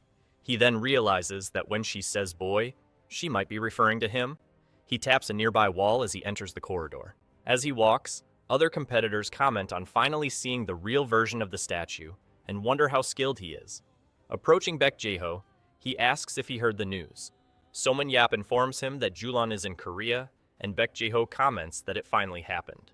A colleague advises him to be careful and carry a shield wherever he goes. He remembers being a bit rude to her in the past, but Jae-ho corrects him, saying he used to curse at her until she cried. Somin Yap doubts she would seek revenge now, but wonders if she'd use her extinction ray on him, while Baek Jae-ho says he doesn't know if they've forgotten with time. Baek Jae-ho then reminds him that he's the exact same guy who used to pester her. The memory transports him back 17 years ago, when everything was in full swing. The Chinese Esper Shulin was one of the 7 heroes chosen to fight in the last dungeon. As the only daughter of wealthy parents with great powers, protection. The 17-year-old girl was raised like a queen. But that type of person who cried because they couldn't do better was what Soman Yup hated most. That's why Soman Yup pestered her, telling her to think before acting and questioning if her head was just for show. He called her slow and poked her, asking why she didn't use her powers when told. Yap claimed a headless chicken would be better than her, and that the least she could do was use her Esper power well. The young girl trembled as she stared at him. Back in the present, Baek Yeho and his colleague shake their heads, saying they'll end up having a second funeral for him. Baek Yeho decides to leave that for later, as they have a more urgent matter to deal with. He then turns to the group of players and asks for everyone's attention. He begins to explain how the charity match should work, assuming everyone already knows. Since there's a completely new player on the battlefield, Baek Juho quickly explains the match procedure. The charity match will be played between the Love and Hope teams. Team Love is the national selection, while Team Hope consists of invited players with the exception of Baek Hyun. In contrast, Team Hope will have Baek Jiho as the national team coach. Seomun Yap will also be part of this team. Baek Jiho admits being a bit worried as it's been a while since he held a weapon, but he hopes they'll take good care of him. The captain of Team Hope, Park Chulho, assures him they will do their utmost. Seomun Yap observes that even after some time, Jiho is probably 1,000 times better than them. He analyzes Baek Jiho and Baek Hyun's data, concluding that with specifications like those, the three of them will be fine. The rest of the team, however, is not noteworthy. His attention is then drawn to one of the players. He analyzes Choi Hyuk's data, while the player asks the coach to take care of them. His special abilities are Focused Aura, which quickly concentrates aura into a weapon and reinforced durability. His maximum strength is 90. He concludes that the player can become a decent tanker and calls him over for a chat. Choi Hyuk formally introduces himself as a proximity dealer. Seomun Yap questions if he heard correctly, and the young man proudly confirms he is a proximity dealer represented by Sangsong Spritz. He then explains that he wanted to be a tanker like Mr. Seomun Yap, but became a dealer due to his short stature. Asked about his Esper ability, Choi Hyuk says he can focus his aura on weapons to attack, and that's it. Seomun Yap realizes he hasn't yet awakened his reinforced durability ability, which is why he became a dealer. In a flashback, a coach tells young Choi Hyuk that he's too small and fast to be a tanker. The man then designates him as a dealer. Back in the present, Seomun Yap asks Hyun to bring him a shield, and she dashes off to get it. He then hands a large pot lid to Choi Hyuk. Without much time, Seomun Yap begins teaching the basics, instructing him to keep the shield fixed to his chest and move to attack and retreat. The young man tries to argue that he's a dealer, but Yap stares at him and asks if he's talking back. The other players observe the scene, surprised that he changed the position of a player he just met. Choi Hyuk turns to Baek Jae-ho for help, but the coach remains silent. Baek Jae-ho ignores him and announces the team formation with 4 tankers, 6 dealers, and 1 support. Realizing he's been abandoned by the coach, Choi Hyuk despairs as Jae-ho announces it's time for everyone to gear up. Seomun Yap is surprised by the armor's lightness, and Baek Jae-ho confirms it's as durable as war-era armor and asks if it's comfortable. Baek Yeho asks how he's doing, and Seomun Yap replies, he just feels strange having never thought about wearing that uniform. Baek Jae-ho reassures him about the weapons, as they were only slightly adjusted from the originals. Seomun Yap then inspects his shield. He praises the spear's mechanism, and Baek Jae-ho comments they paid special attention to it. Baek Jae-ho calls them historical weapons that saved the world, but Seomun Yap corrects him, saying they were made for him less than a year ago. The coach warns him not to let his guard down because even though he's strong, he fought monsters and burrowers. Those players were trained to fight humans and have much more game experience than them. With a smile, Seomun Yap replies, he'll remember that coach bike. He then gives a thumbs up, ready to see the experienced player's skill. The crowd in the stands goes wild. The scoreboard announces the clash between Team Hope and Team Love. As the teams line up, a player observes that up close, the national team looks different. Seomun Yap notes that the opposing team has a higher average skill, but they seem mediocre and without special talents. He asks Baek Jae-ho if they score players when recruiting them, and the coach confirms they analyze a final score across various categories. A colleague explains that since the score is based on general grades, the opposing team wouldn't have anyone particularly talented in a specific area. Seomun Yap's attention is then drawn to one of the players. He spots a young man chewing gum in the middle of the opposing team. His analysis reveals that while the player's overall levels aren't bad, his focus is very low. He then wonders if that young man was also spoiled by a wealthy family. The youth confronts him asking what he's looking at and calling him old. The young man recognizes him as Seomun Yup. He recalls complaining about his interference during the A-match game against America. On that occasion, he commented that Seomun Yup didn't even know what the battlefield was. Seomun Yup asks a teammate to switch places with him for a second. He then approaches and tells Shim Young-soo that he seems to have a big problem with him. The young man confirms mentioning his attitude during the last match. He continues saying that pretending to know things without ever playing doesn't look good, but Seomun Yup just laughs. The younger player questions what's so funny. Seomun Yup then asks what his father does, and he replies that he is the association's vice president. An announcement calls all players to enter the field of play. Seomun Yup calls him a yuppie and tells them to go in, but the young man grabs him, questioning the reason for the nickname and the question about his father.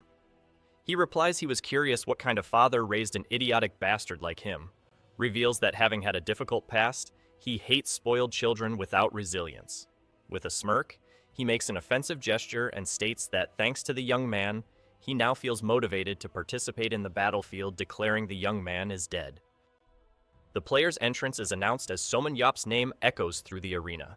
It is then declared that the awaited moment has arrived, with Seomun Yup finally entering the arena as a player. A narrator comments that despite being a charity game, the match will be unparalleled in spectator numbers. Many celebrities are in the audience, including Gerald Walker from the American national team and agents Joe Feldman and Jake Rand. Seulin, one of the 7 heroes, and the Morrow brothers also watch as the charity match begins.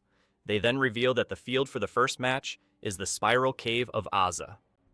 The arena is a 3-circular zone dungeon with a secret passage inhabited by monsters like skeleton arachnids and serpents. The match will be between Team Love, composed of current national selection members, and Team Hope, featuring the hero from 17 years ago. 10 minutes earlier, a man begins briefing his team. He explains that the starting points are Zone 5 for Team Hope and Zone 1 for Team Love, on opposite sides of the arena. The main team will hunt in 5-2, while Seomun Jap will head to 5-3 to defeat the Serpent boss alone. Serpent's defeat will collapse the area, so they need to synchronize the hunt, and Seomun Jap agrees to take it easy. After that, they will clear Zone 6 and use the passage there to enter the smaller circle. That point will be the first encounter with the opposition, and he, Baek Hyun, and Seomun Yup will contain them. For Seomun Yup, a direct fight from the start would result in victory. But Baek Jae-ho has become cowardly as a coach. A best-of-3 match gives Seomun Jae-up the opportunity to analyze the battlefield in the first round. In Zone 5-1, Team Hope's starting point, the team gathers inside a cave. The captain then orders everyone to take their positions. Baek Jae-ho, the main damage dealer from the rear, takes her position. Baek Jae-ho, the support damage dealer, and Seomun Yup, the frontline tank, also prepare. All frontline tanks, including Choi Hyuk, join Seomun Yup. Seomun Yup then greets someone, saying it's been a long time. One of the team members points to the cave ceiling, which is completely covered in spiders. The arachnid creatures stir in the darkness. In Zone 11, Team Love begins its hunt against the spiders. Team Love's captain, Chae-woo Hyun, orders Young-soo to attack the arachne. Young-soo then launches an attack against the monsters. The attack hits the creature squarely and knocks it to the ground. Shim Young-soo, Team Love's main damage dealer, prepares after his attack. The confrontation between Shim Young-soo and Seomun Yup becomes the central point of the match. Shim Young-soo questions the fame of the 7 heroes as a creature is defeated behind him. He then launches a series of attacks and shouts for them to die. He declares that Seomun Yup will die by his hands. Seomun Yup calls for Baek Jae-ho, saying it's time to go. He then charges at high speed across the battlefield. Taking a leap, he launches himself into the air. Then he spins to attack the enemies and advances through a group of monsters. Baek Jae-ho also attacks with his weapon. When a substance is spat by a creature, he warns Jae-up that it's falling.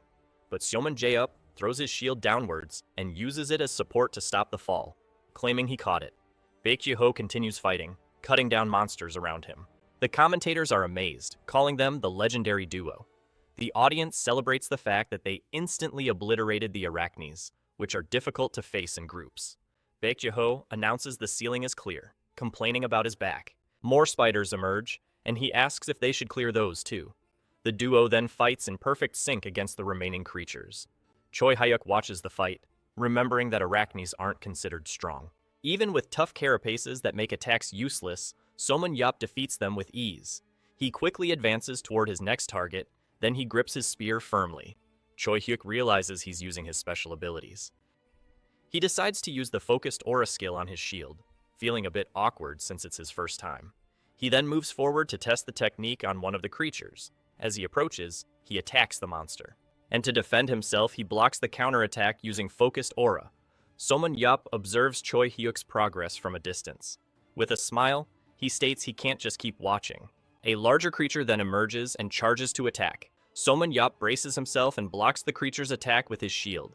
He then lunges forward and pierces the monster with his spear. The creature recoils from the impact of the blow. With a powerful move, he crushes part of the monster's body. The Moro brothers in the audience recognize the technique with enthusiasm. They point out that this is the 100 centimeters throw, Somun Yup's signature move, and Zulin confirms it. Zulin explains that at first glance, the move looks like a common spear thrust, but he actually uses his ability to throw the spear at maximum speed and catches it again before it travels 100 centimeter. The result is a super powerful thrust that generates much stronger momentum than physical strength alone. The technique of throwing and catching the spear allows no single error, but he executes it as naturally as breathing. Julin concludes that both 17 years ago and now, Somun Yup is simply annoying. As another monster attacks, he asks Baek Jae-ho if his side is already clear. The creature tries to attack Choi Hyuk from behind, but he prepares for the blow. Somun Yup intervenes to block the attack, stating he needs to finish this quickly. He then leaps over the creature to deliver a final blow. Seomun Yup affirms he has an appointment and cannot be late.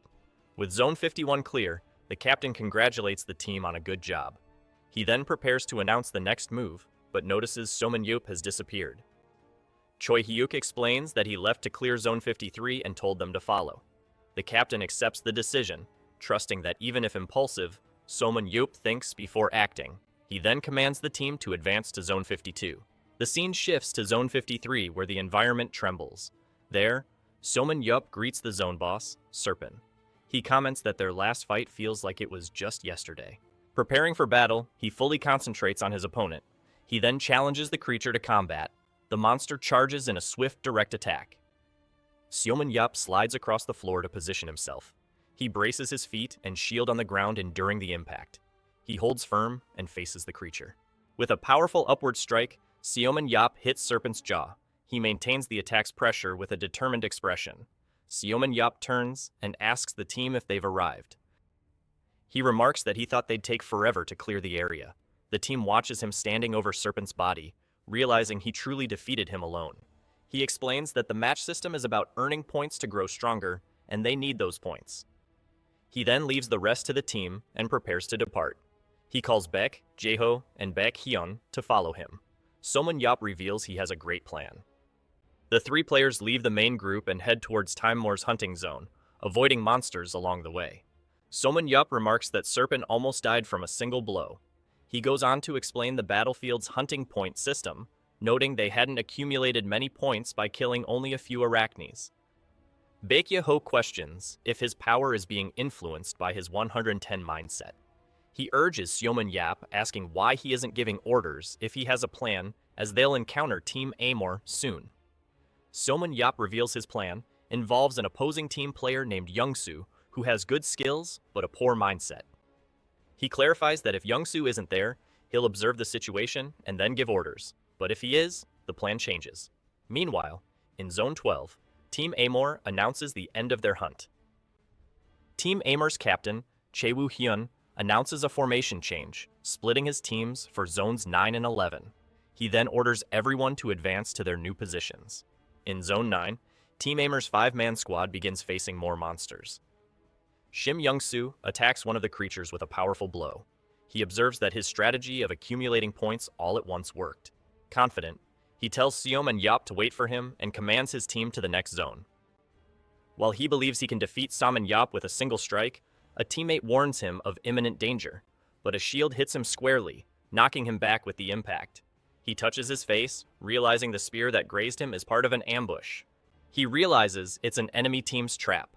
In Zone 11, the other part of the team wonders about the ambush as Seomun Yup appears. Before they could react, A surprise attack strikes Team Amar's members. Seomin Yap's team then emerges from behind the fallen players. The attack surprises everyone on the battlefield.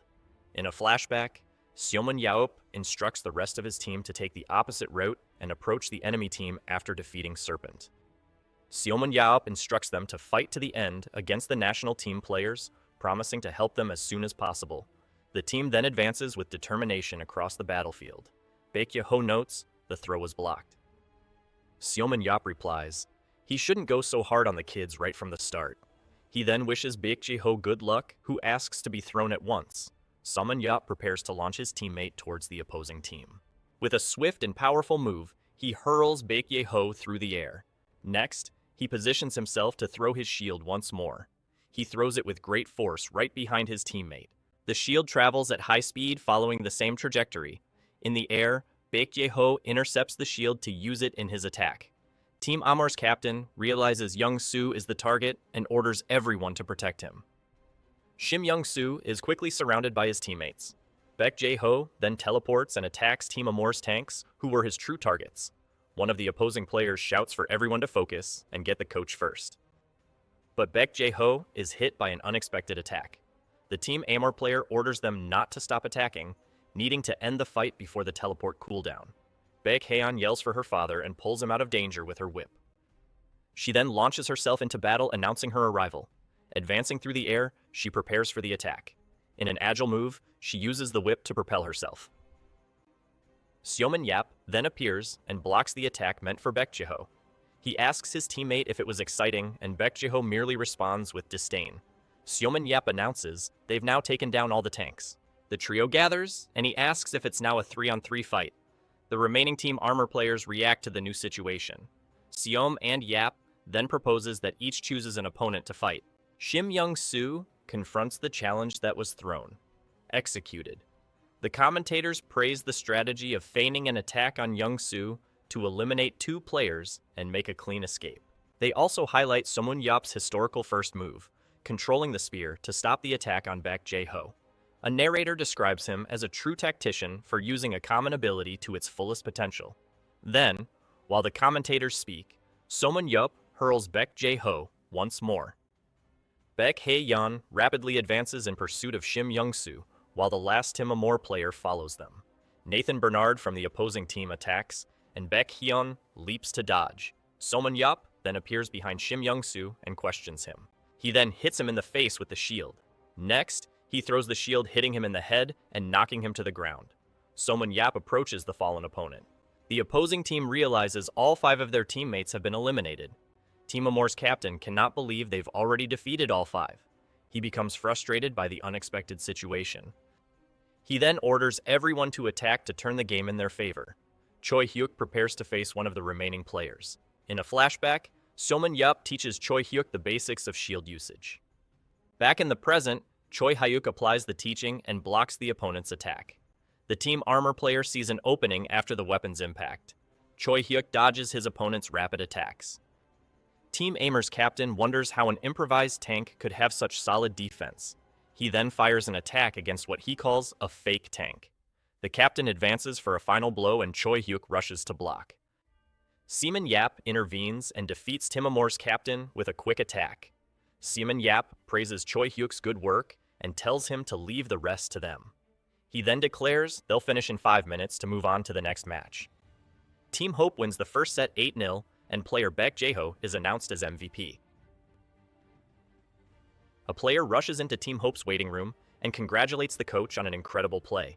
Surrounded by players, Baek-je-ho hears he should become a professional player and thanks them for the praise. He admits he's embarrassed to participate at his age, but says it was fun to wield his weapon again after 17 years. Baek-je-ho then turns to Seomin, who is sitting alone across the room. He states that none of it would have been possible without Yap by his side. Seomin Yap watches a K-drama on his device where a character says love returns, and he thinks it's ridiculous. Meanwhile, the commentators announce the second set, which will take place on a stage with a complex mix of rooms and stairs. They reveal the map is the Labyrinth of the Condemned. This is the dungeon that claimed the lives of many espers before Seomin Yap attempted it, and both teams march in formation. The narrators express curiosity to see who will be the first to cross the labyrinth as Chae Woo-hyun glares at Yap. Soman Yap sighs, saying that ever since he returned from the last dungeon, he keeps getting involved with unpleasant people. He remembers the press trying to pit him against Walker, the fanatics who worshipped him like a god, and fools like Shim Young-soo. He concludes that everyone is either suspicious of his achievements or testing him, eager to see his skills. Seoman Yap then puts on a visor and declares it's better to show them. With a smile, Seoman Yap warns that it will be scarier than they expect. At Team Hope's starting point, Baek Jae-ho begins giving instructions about the labyrinth's complexity, but is interrupted. Seoman Yap announces he will move alone, leaving them to sort things out among themselves. Baek Jae-ho then asks if he still remembers the layout from when he cleared the labyrinth, and Yap replies that he created the map for that place. Realizing that a year has truly passed for Yap, he asks if the structure is different, but the young man denies any changes. Baek Jae-ho tells him not to overdo it, but Yap says worry is a waste and everyone should prepare for a shock. He then declares that this time he's fighting for real. If Team Love started on the other side, he knows where they're going and advances at high speed. Baek Hae. An asks her father if it's safe to send Uncle Jaeop alone, but he assures her that Jaeop's dungeon judgment is better than anyone's. He confidently states that Jaeop definitely has a plan, and Hyeon says her uncle is truly amazing. Baek Jae-ho's expression changes as he wonders if his brother-in-law really has a plan. He shouts Yeop's name. Yeop is already running through the corridor, blocking attacks with his shield. Then, he slides across the floor, dodging a skeleton warrior's attack. Two skeleton warriors rise and prepare for battle. Seoman Yeop stops in a combat stance and comments on how nostalgic it is. Seoman Yeop says it's good to see them again and leaps into the middle of the advancing skeleton warriors. He dodges a blow, then he spins in the air and attacks with his spear. He lands and defends against two more skeletons' attacks. With the side of his shield, he shoves an enemy aside and continues running. A larger skeleton grabs him from behind and hurls him. Yeop is thrown forcefully through Labyrinth. He flies through an area with no floor or stairs where gravity is 10 times stronger, but he continues to move through the open space. He crashes against a wall and propels himself forward. He swings on a beam to gain more momentum. Yeop smiles as that path can be used as a great shortcut. He lands with his shield raised directly in front of Team Love. The opposing team members are surprised he's already there in less than 10 minutes. Seoman Yeop informs them he finished analyzing them during the first match. Seoman Yeop prepares for battle as the dust settles. Then he tells the mediocre players to consider themselves dead. Team Love's captain, Chae Woo-hyun, orders everyone not to panic and to retreat for now. He shouts that there's no way Yeop came alone and that they need to regroup. Yeop pursues them, thinking the decision to retreat wasn't bad, though they were completely wrong about him being accompanied. He decides that as a compliment, he'll play with them a little longer, as the match would have ended if they had faced him. His eyes activate with a scanning ability. He analyzes the fleeing players, discarding them one by one. Finally, he finds his target and throws his spear, hitting one of the players in the head.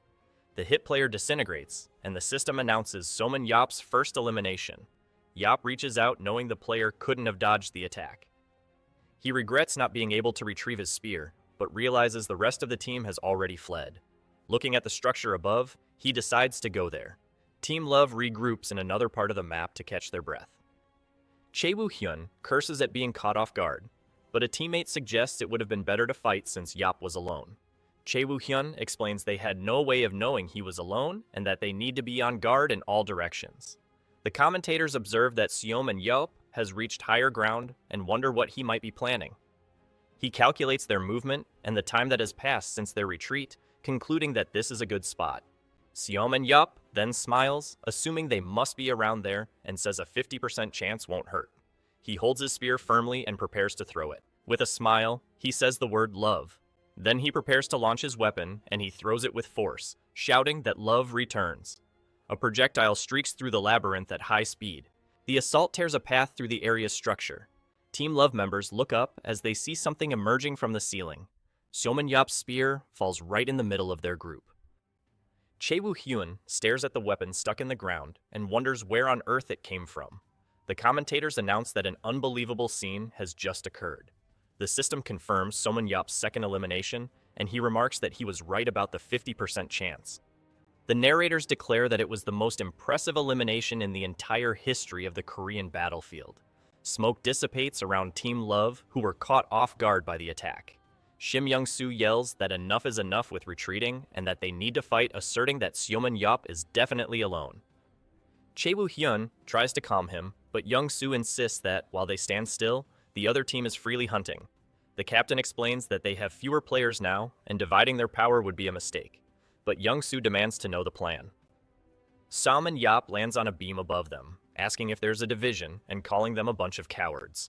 Young-soo gets annoyed, saying he can just roast him with his ability, but a teammate advises him to conserve his aura. Irritated by the orders, he asks if they want him to lose, and his hand ignites. Then, he launches an attack toward Yop. The blast explodes against the wall where Seomin Yop had been. Shim Young-soo brags, saying he knew Yop was hiding back there. Suddenly, Yop calls him an idiot, and he turns around in surprise. The team looks up and sees the real Seomin Yop standing on the ledge. He asked if Young-soo really didn't think he might have made noise on purpose to get noticed. Yop then says his acting is terrible and leaps away, leaving the team behind.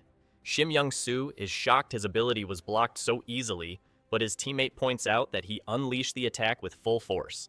A teammate comments that in terms of power, Young-soo's ability could compete in the big leagues. He concludes that an attack of that level couldn't have been blocked easily and that they can't simply ignore it. Chae Woo-hyun decides that, as Young-soo said, they should get Seomin Yop first and orders the 3 damage dealers to hunt him down. The plan is for them to follow the west path, pretend to be scouting the area, and then attack Seomin Yop from behind. After acquiring some hunting points, the rest of the team will join them to finally defeat him. A narrator comments that Team Love seems to be pursuing Seomin Yop, but he won't be easy to catch. After all, Seomin Yop knows the layout of the labyrinth of the condemned better than anyone. He watches the 3 approaching and questions if they aren't moving too predictably. Yap then leaps toward them, stating he's very disappointed. The commentators narrate that he already knew what was coming and now advances against Team Love's 3 damage dealers. He strikes the ground with his spear, forcing the 3 opponents to retreat from the impact. Seomin Yop comments on their good reaction speed. He defends against one of the adversaries and realizes that all 3 are damage specialists. With a smile, Yop considers them perfect prey. Then he grabs one of the players and throws him against the wall. The system announces Seomin Yop's 3rd elimination. He then turns to the next opponent. With a 100-centimeter throw, he hurls the defeated player's body. It hits the second opponent, and the system announces his 4th elimination. Seomin Yop approaches the last hunter and says, "It's his turn now." The player freezes in fear, then he turns and desperately runs away. Seomin Yop throws his spear, and the system confirms the 5th elimination. He wonders how many eliminations he has achieved, and concludes that only 6 opponents remain. With a smile, he decides he will take care of the rest all at once. The audience comments that it's insane he eliminated 3 national players in less than a minute. VIP guests are also shocked by how quickly everything ended. The Moro brothers comment that many wonder what the outcome would be if past heroes fought current players, and they state that after the match against Walker, they can once again confirm the answer. Seulin concludes that he is truly back, while a narrator states that Seomin Yop is dominating. Over the comms, Baek Jae-ho asks Seomin Yop about the 5 eliminations, and Yap simply replies that his aura is now red. Baek Jae-ho then says they will join him and asks for his location, receiving Zone 3-1 as the reply. Seomin Jae-up spots the remaining opponents and warns that everything will be over before they arrive. He then stands up and asks not to be interrupted anymore, as he's going to fight. Baek Joo-ho tries to call him again, but Yape has already departed at high speed. Seomin Yop comes face to face with the rest of Team Love. With a smile, he asks if they've waited long and says he came as fast as he could. Chae Woo-hyun orders his team not to panic and to spread out for now. The team disperses, and Yap assumes they must have prepared something for him. He watches them move quickly to surround him. The remaining members of Team Love stare him down, preparing for the final confrontation. He realizes their plan is to attack after encircling him. Even if they attack from all sides, he predicts the first to advance will be the one with the highest mobility.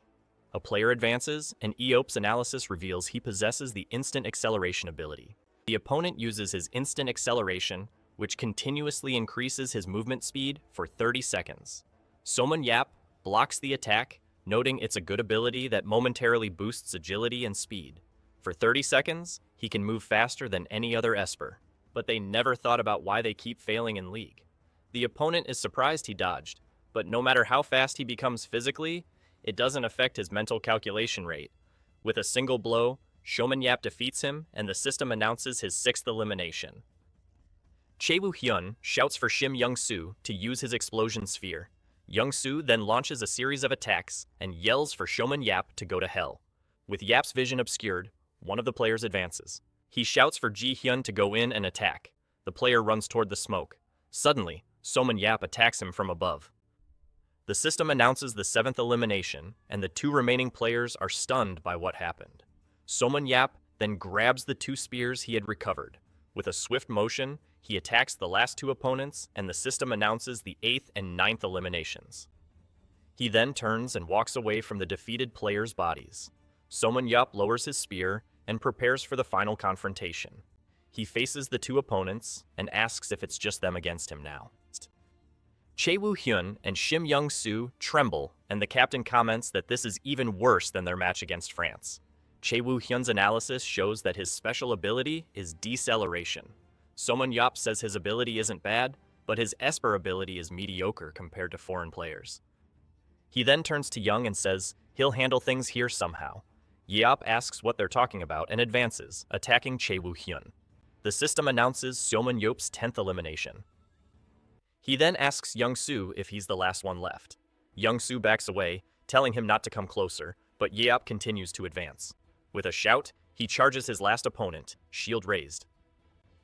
He hits him squarely with the force of the impact. Then, he throws him to the ground, and the system confirms the 11th elimination. The commentators announce that for the first time in Korean battlefield history, a single player achieved an all-kill. The narrators announced that an unbelievable scene unfolded again in the 2nd set, the first all-kill in Korean battlefield history. The live audience goes wild, and many comment that he decimated the entire national team. Shounen Yap shattered the expectations of experts who said he would take time to get used to the field. He and Baek Jae-ho walk through the arena while the crowd chants his name. Shounen Jae-up points to a drone and asks Jae-up what it is, and he replies that it's a camera. He explains that the footage is broadcast immediately to the arena, and the crowd cheers when they see him on the big screen. Realizing the footage is immediate, he flips off the camera. Baek Jae-ho grabs him asking what's wrong with him, but Yap just says it's fun. He then drags him away, saying they need to go. Yap asks where, and his brother-in-law replies that he needs to do the MVP interview. A reporter named Lee Young-hee introduces herself for the interview with the 2 players. She praises both their skills and says her first question is for Baek Jae-ho, the MVP of the first set. The reporter asks if he expected to perform so well today, but he replies no. He explains that he was forced to participate due to Shounen Jeb's stubbornness, but fortunately, his body remembered how to fight. She thanks him for his answer and prepares to ask Shounen Jap a question. The reporter asks if he expected to achieve an all-kill, and Shounen Jap responds, yes, because after trying, he realized it was a piece of cake. He explains that he went easy in the first set to get used to it and was more aggressive in the second. So the reporter asks for advice for Team Love. He reflects on the opposing team, noting that aptitudes and positions didn't match, and that many didn't know how to use their abilities. Yap states that the incompetent coach isn't to blame, but rather that the leader lacked a more attentive eye. Asked if he would like to lead the players, he replies that their level is so low that he doesn't feel like it. But he adds that, depending on the situation, that might change. After all, they live in a capitalist world. Already in the car, Shounen Yap asks where they're going, and Baek Jae-ho explains it's for the post-game party, as Hyeon went ahead. Yap complains he has a show to watch, but his brother-in-law tells him to just forget about it for today. He grumbles that everything is annoying, so Baek Jae-ho tells him to stop complaining and asks why he said that in the interview. Baek Jo comments that he didn't say no for the first time, and Yap clarifies that he has no interest in being a player, but could consider teaching. Then he questions why Joe became a coach, since it's not his strong suit, and Jae-ho replies that he was pressured into accepting. He explains that after being commanded by Jae-ho for 11 years, he thought he could be a coach, remembering how Jae-ho used to teach. Baek Jae-ho thought it would be fine because he watched him teach, just like Emre Kasa, who became a renowned coach inspired by him. Shounen Yap says that while fighting, he realized no one in the country knows how to teach techniques correctly, and his brother-in-law asks if he wants to be a technical coach. He replies that he could, if they paid him well, and that he's only helping because Jae-ho is the coach who thanks him. Samwon Yap says he'll give some free advice and tells Baek Jae-ho to try doing as he says, and his brother-in-law agrees to listen. He advises placing Choi Hyuk as a tanker using Yu Buko for the finishing blow since he can't handle his own speed, and moving Chae Woo-hyun to the rear. And finally, he tells them to get rid of the vice president's son, leaving Baek Joo-ho shocked at the suggestion to remove Young-soo. Somin Jae-up asks why he cares about the vice president, reminding him that he is still one of the 7 heroes. Baek Ji-ho argues that the numbers don't give a good reason to remove him, as his firepower is impressive and he has the team's greatest aura. But Yeop questions why keep him around when he has the focus of a child and reminds him that Team Love lost the game because of him. Jae-ho insists it would be a waste of his ability, but his brother-in-law states that he can't be used until he works on his focus. Then he asks if he should remove Young-soo and put in Choi Hyuk, and Yap confirms that if he works on Hyuk's strength, he'll see an immediate change. Somin Yap concludes his free advice and tells him to inform the association president that he'll need to prepare a high salary if he wants to hire him. Their car then arrives at Hunter's hotel. As they enter the party, they are greeted by other guests. Baek Hyun runs excitedly and waves to her uncle, saying he finally arrived. She recommends the vodka, and Somin Yap comments that she seems to know her drinks well. Hyun explains that she started drinking because she heard it was his favorite drink, so he congratulates her on growing up well, while Baek Joo-ho decides to go see the president. A young man comments that since the nuisance is gone, they can drink freely. Somin Yap's arrival catches the attention of the party guests, who comment on his presence. The American field agent, Joe Fellman, prepares to approach him, but his assistant stops him. She advises him not to approach with the intention of hiring him, so as not to offend him, and he agrees. Fellman decides to wait for the right moment, but someone bumps into him asking to be excused. The man addresses Somin Yap, who turns to face him. Yap recognizes him as Jake Rand, the European field agent. Rand greets him, and Yap corrects him about his surname, while Fellman observes the interaction from a distance. Fellman remembers he doesn't need to be defensive just because Rand poached a player from him before. He understands that Somin Jae-up is no ordinary player, and that it won't be easy to convince him without understanding what he's been through. Jake Rand hands Jae-up his card, telling him to contact him if he ever feels like playing, and Yap replies that he'll think about it. Baek Hyun asks her uncle how his English is so good, and he explains he learned it by traveling through different countries. She asks why she only heard Korean during his encounter with Walker. Yup jokes that she must have a peanut brain, and Hyun complains that it's mean. Seeing Jake Rand leave, Joe Fellman realizes this is his chance to approach. But as he tries to advance, he's pushed by a crowd asking to be excused. The Moro brothers approach Somin Yup, greeting him in English.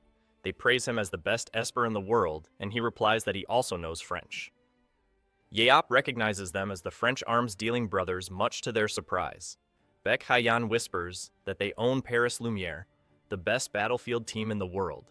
She mentions that Nathan Bernard, one of the top 3 players, is in their club, and Yeop remembers the guy who was as fast as Jae-ho in his prime. He then assumes they came to recruit him, but the brothers deny the intention.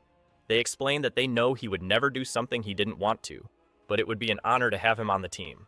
The two reveal that in fact, they are interested in the beautiful young woman who is surprised by the attention. Seomin Yap tells his niece that he thinks they want to recruit her, leaving her shocked. Hyun thanks them for the honor, and Yap advises her not to get too excited. He asks if their interest in her is genuine, and the brothers assure him they wouldn't lie in front of a player. They explain they hadn't considered her before due to her indecisiveness, but her change to a close-range damage dealer was like finding the missing piece. Yep, agrees, the analysis is accurate upon hearing that she would fit into their team if she improved her sword skills. The Moro brothers suggest that he, Nathan, and Haeon would form a perfect triangular formation. Seomin Yap says he will consider it if he ever feels like becoming a player, and they promise to prepare the biggest contract for that day. Seomin Yap asks if battlefield owners make a lot of money, and the brothers confirm that they do as long as they create players that other teams want. As longtime fans, they offer him a personalized weapon as a gift, and Yeep accepts, as he doesn't refuse freebies. The Moro brothers bow and say he can eagerly await the gift, then bid farewell. They leave quickly, and Yeop comments that those two are like a tornado. Baek Hayan approaches and asks what they said, but her uncle complains that he's getting tired and wants people to stop talking to him. He says they can talk about it over a glass of vodka, but she insists on knowing what they said. Someone calls his name, and he turns with an annoyed expression. Yap asks what it is now, and an older man asks for a moment of his time. The man introduces himself as Young Min Young from the Blue House Secretariat section, and Yap questions what the Blue House wants with him. Yang Min Young asks if he knows about the Esper merit system, and Yap remembers a false law about a pension for Espers who contributed to the war. Min Young explains that it's not a false law, and that he is a level 1 contributor like Baekjeho, entitled to a pension of 12,001 per month. Soman Yap simply asks, "So what?" Then the man says they intend to present him with the pension he hasn't received for the past 17 years. He informs him that the amount is exactly $20,500, 860 cents, and it's tax-free. 5,000 and 6,800 million, one echoes through the hall. Soman Yap then repeats the value of 2,500 to himself. As he calculates the total with other rewards, a young woman approaches and asks what Uncle Yap is doing. He turns to answer. A man approaches and introduces himself as Joe Fellman, an American agent. Soman Yap asks if he's also trying to recruit him and asks him to leave him alone as he's tired. But Fellman insists he needs to tell something. He explains that Yap is probably still getting used to this world since he saved everyone, but he can't get his 17 years back. The young man merely questions the word troubles. Joe Fellman continues, saying that in time he'll find a new life purpose and get used to peace. Then he asks not to feel discouraged and hands him a card, hoping he'll remember it. After saying goodbye and leaving, the agent wonders if he talked a lot of nonsense. The girl asks if Uncle Yap was also recruited by Fellman, and he replies that he found him strange, making her curious about what he does. The young woman explains that he's a big fish in the American Major League nicknamed Money Ghost for getting rich by taking many Korean espers. Soman Yup finds it strange that he didn't mention money and just spoke nonsense. She adds that she heard he tried to recruit her father a long time ago with an absurd amount, while Jeep watches Fellman walk away. A presenter then announces that the party's main event, the donation exchange, is about to begin. He informs that the announcements will be made by a special guest, the person who donated the most. The presenter then reveals Soman Yup's name, who wonders if it's actually him. He is invited onto the stage as the crowd applauds. On stage, Soman Yup asks how much his entire fortune was, since they said he donated more than everyone else there. The presenter replies that the donation was money for 170 fancy day. 1. Park Jin-tae clarifies that according to his wishes, Park himself and Coach Byok took responsibility for donating everything. Soman Yup takes the microphone and says the committee president warned him, but he didn't imagine it was that much. He finds it hilarious that he was happy to receive 1,500 Kimson when his assets exceeded $1 trillion. The audience laughs when he comments that maybe he should have recovered some of his assets. He then pauses and continues saying that 17 years have passed since his assets were donated, and a lot has changed since he returned from the last dungeon. He states that everyone praises him for saving the world and talks about his noble sacrifice. But the truth is, there was no noble meaning. He simply enjoyed dungeons. Sometimes, he even wished the enemies wouldn't lose so he could keep fighting. That's why Soman Yap doesn't understand the praise he receives for saving the world. He doesn't feel accomplished, just that something fun has ended. However, there's one thing he is proud of, the fact that the children helped by his donations are now adults. This is more gratifying than saving the world, as he doesn't want any other child to be as unhappy as he was. After the speech, the presenter thanks him, and Soman Yap leaves the stage to applause. Park Jin-tae approaches and comments that he really knows how to give a speech. He questions if 7 trillion can cover up his problematic tendencies, and Yap blames his unhappy childhood for his behavior. Park Jin-tae says he was born a troublemaker, so the young man simply asks why he's really there. The man questions him for annihilating the national players, and Soman Yup retorts by asking if he needed to train them that way. Park laments that the charity match made things worse with the KB League being defeated by a single man, but Yup thinks it's always been like that. He gets annoyed saying that thanks to Yup, the government barely funded espers, treating them like monsters. Then, Jin-tae shouts that Yup contributed to this, recalling the times he treated the National Assembly and the Blue House as if they were thugs. Park Jin-tae yells that because of him, politicians thought all espers were the same. But Soman Yup retorts that they started bad-mouthing first. After ending the discussion, he finally reveals what he wanted and invites Yup to be the technical coach for the national team. He offers a lot of money, but Soman Yup responds that it will be difficult. With a smile, the young man says there's something he wants to try. Already in the car, Soman Yup calculates the total will be around 16,000, and Baek Jiho asks what he's talking about. He then declares that he wants to own a club, surprising his companion with the sudden revelation. Seomun Yap explains that his heart aches, seeing the national team play so poorly, and believes he can improve them by coaching players he chooses himself. Jaeho questions his patriotism and informs him that even the lowest-ranked league team costs 20,000 pounds, which makes Yeop consider buying a second-division team. Jaeho realizes this has nothing to do with patriotism, but rather with making money. And Seomun Jaeho just laughs. He then confirms that it's obvious. When the car stops, Baek Jaeho announces they've arrived and tells him to get out.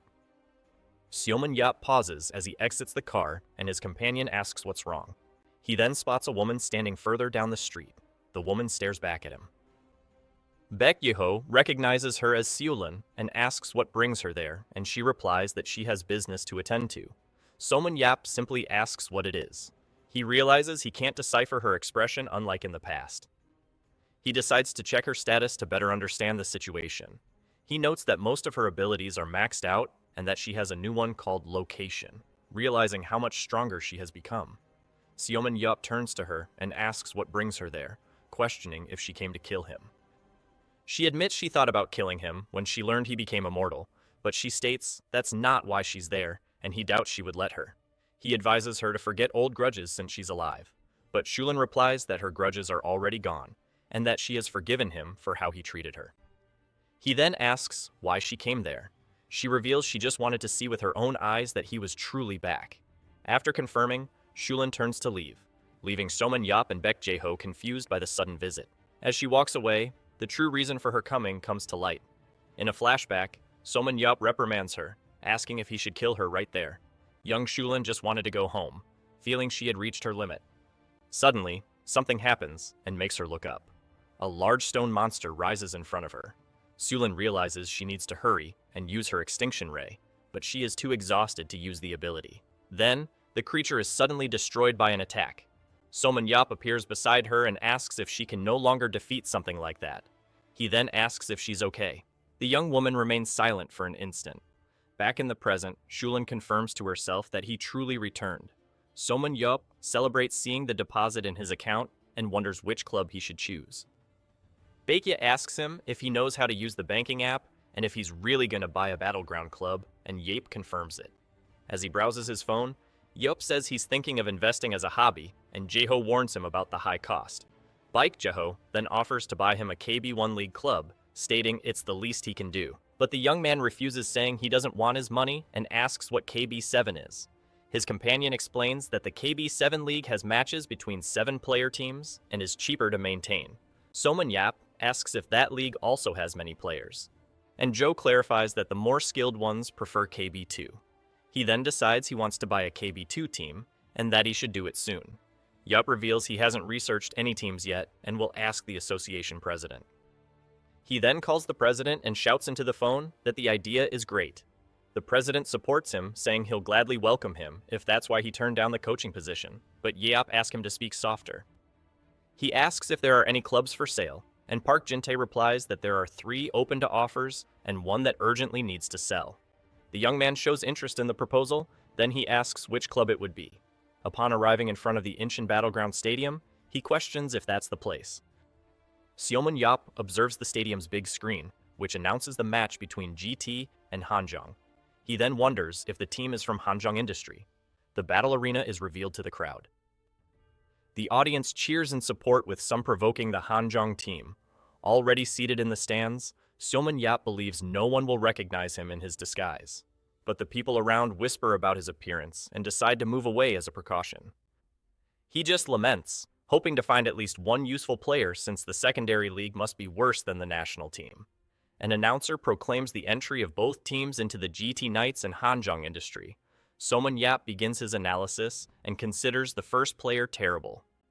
He continues evaluating the other players, classifying them as terrible or at most mediocre. His analysis stops at one of the players. He then observes the statuses of Namgung Ji-hoon and No Jung-hwan and questions why the thin player, Namgung Ji-hoon, is a support. His protective ability, which creates a protective layer, seems suitable for the role, but his technical score of 74 out of 95 indicates he has the potential to become a good damage dealer. He observes that the player is peculiar and would never have known his true calling if no one had noticed. So he decides he's in. Then, he analyzes the strength and endurance limits of another player, which are similar to those of the national player, Chae Woo-hyun. His physical strength ability is common, but the strengthening percentage is high, so he is also approved. Seomin Yop concludes that the rest of the team is bad, and turns to observe the players on the bench. One of the players on the bench catches his attention. He then analyzes the statuses of Lee Na-yeon, who is cheering for her team. Her special ability allows her to jump a maximum of 20 meters, but he considers that she could be decent with a bow if her speed were increased 100. An hour later, the match comes to an end. Outside, he faces the final score and realizes they are ridiculously weak. He believes, however, that the worse they start, the more fun it will be to see them improve. Already on the phone, Seomin Yop confirms he has made his decision and announces he will buy Hanjong Industry. 2 days later, at the association headquarters, the former owner hands over the team, regretting that the players went through difficulties because of him.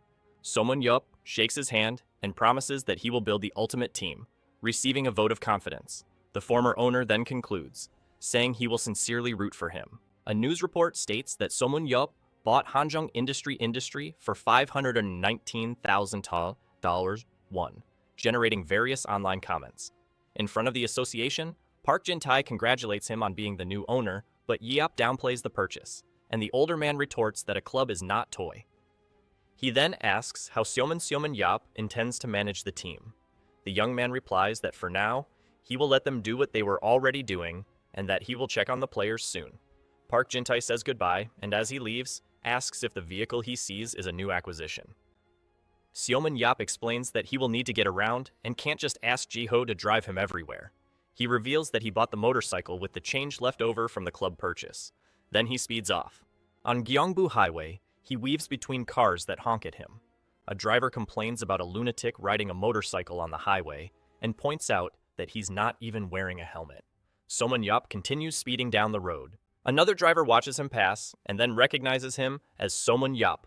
Other people in the cars comment that he can do this because he's immune, and that it's good he's not wearing a helmet so the police can recognize him. Suddenly, he brakes sharply in the middle of the lane. Seomin Yop arrives and observes the headquarters of the Hanjong Industry Club. He then looks at the roof of the old building and comments that the place is a dump, but at least it's spacious. A man approaches him to say that visitors are not allowed, but gets scared when he recognizes him. He introduces himself as Coach Choi Dong-jun, and Seomin Yop analyzes his physical constitution. Scanning his statuses, he confirms that the coach is an Esper and was a support in his prime. The young man then asks the man's age, who replies he is 43. Seomin Yop puts his arm around his shoulders, saying he is 4 years older. He leans in and insists on the age question, and the coach nervously agrees. Then Yop says he will call him Dong-jun and that he can call him boss, but the man prefers to address him as sir.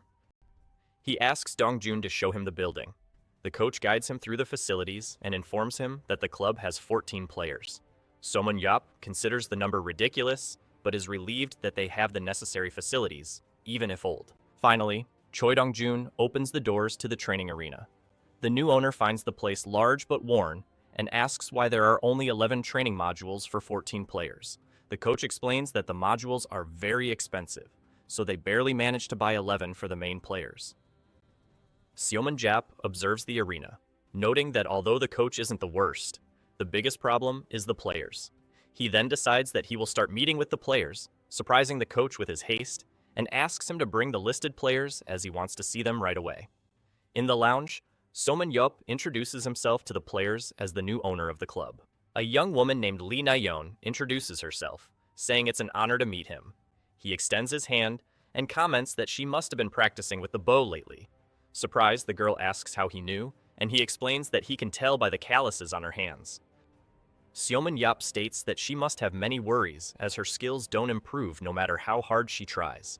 She just agrees, knowing she lacks technique and that in another situation, she would remain on the bench forever. But he says it's fine, and that he will make her a main player, which surprises her. Then, Seomin Yop announces that their theme will be Mysterious Thief, and declares that from now on, she will be the thief who steals the opponent's focus. Somun Yap asks if no matter how much she trains, she struggles to improve her skills.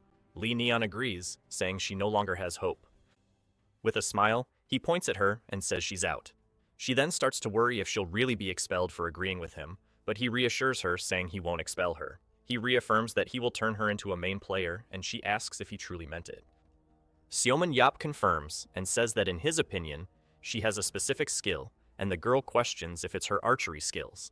He then asks if she's crazy, and how an Esper could be bad with a bow and arrow, and he reveals that her talent is nothing of the sort, but rather running.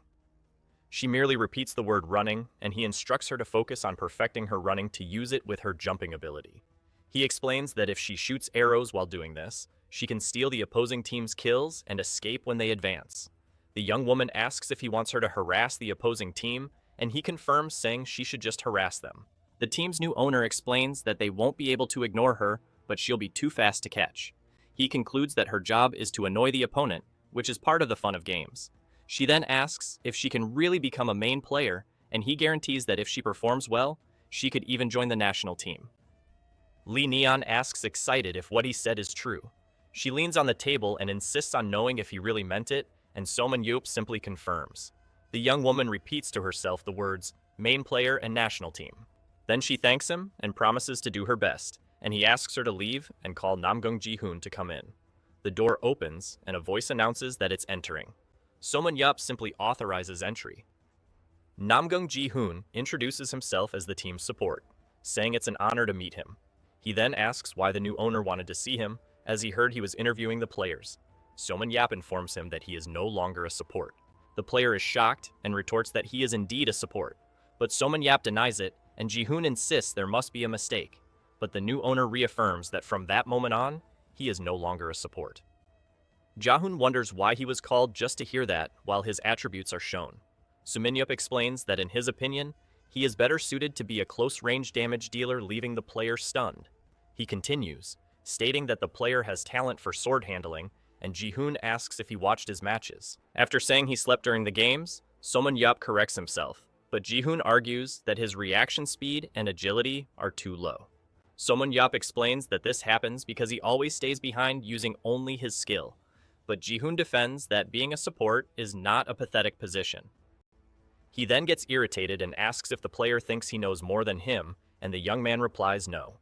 The new owner reveals that he hates supports, as 9 out of 10 stay in the backline without fighting, which is like having one less member on the team. But he raises a finger and states that 1 in 10 is allowed to play as support. These players, he explains, have at least 2 supplementary skills and can fulfill their role even from afar. He then confronts him, asking if he only has the protection skill, and the player confirms. With a smile, Seomin Yap says he will give him another weapon. Ji-hoon misunderstands, asking if he will turn him into a sword, wielding support, annoying the team owner. He grabs him and shouts that he will make him a close-range damage dealer with a support skill, and the player apologizes. Seomin Yap questions him why he insists so much on being a support, and if he is afraid to fight on the front lines. He then comforts him, saying that with this attitude, he will never be a main player, and that he must do what he says if he wants to succeed. The player asks if he will really succeed if he does this, and Yap confirms yes, depending on his effort. When Ji-hoon asks what will happen if he wants to continue as a support, the team owner replies that he will be cut. He then gives him the choice to live as a reserve on the worst team in the league, or try to change his life, extending a hand to the player. Namgung Ji-hoon accepts the proposal and declares that he will become a close-range damage dealer, shaking Soman Yup's hand. At the end of the meeting, the coach approaches and asks if he has finished the interviews. Soman Yup then asks him to find a new coach who knows how to use a sword well. Choi Dongjun argues that the player is a support, but the new owner corrects him, stating that he is now a close-range damage dealer.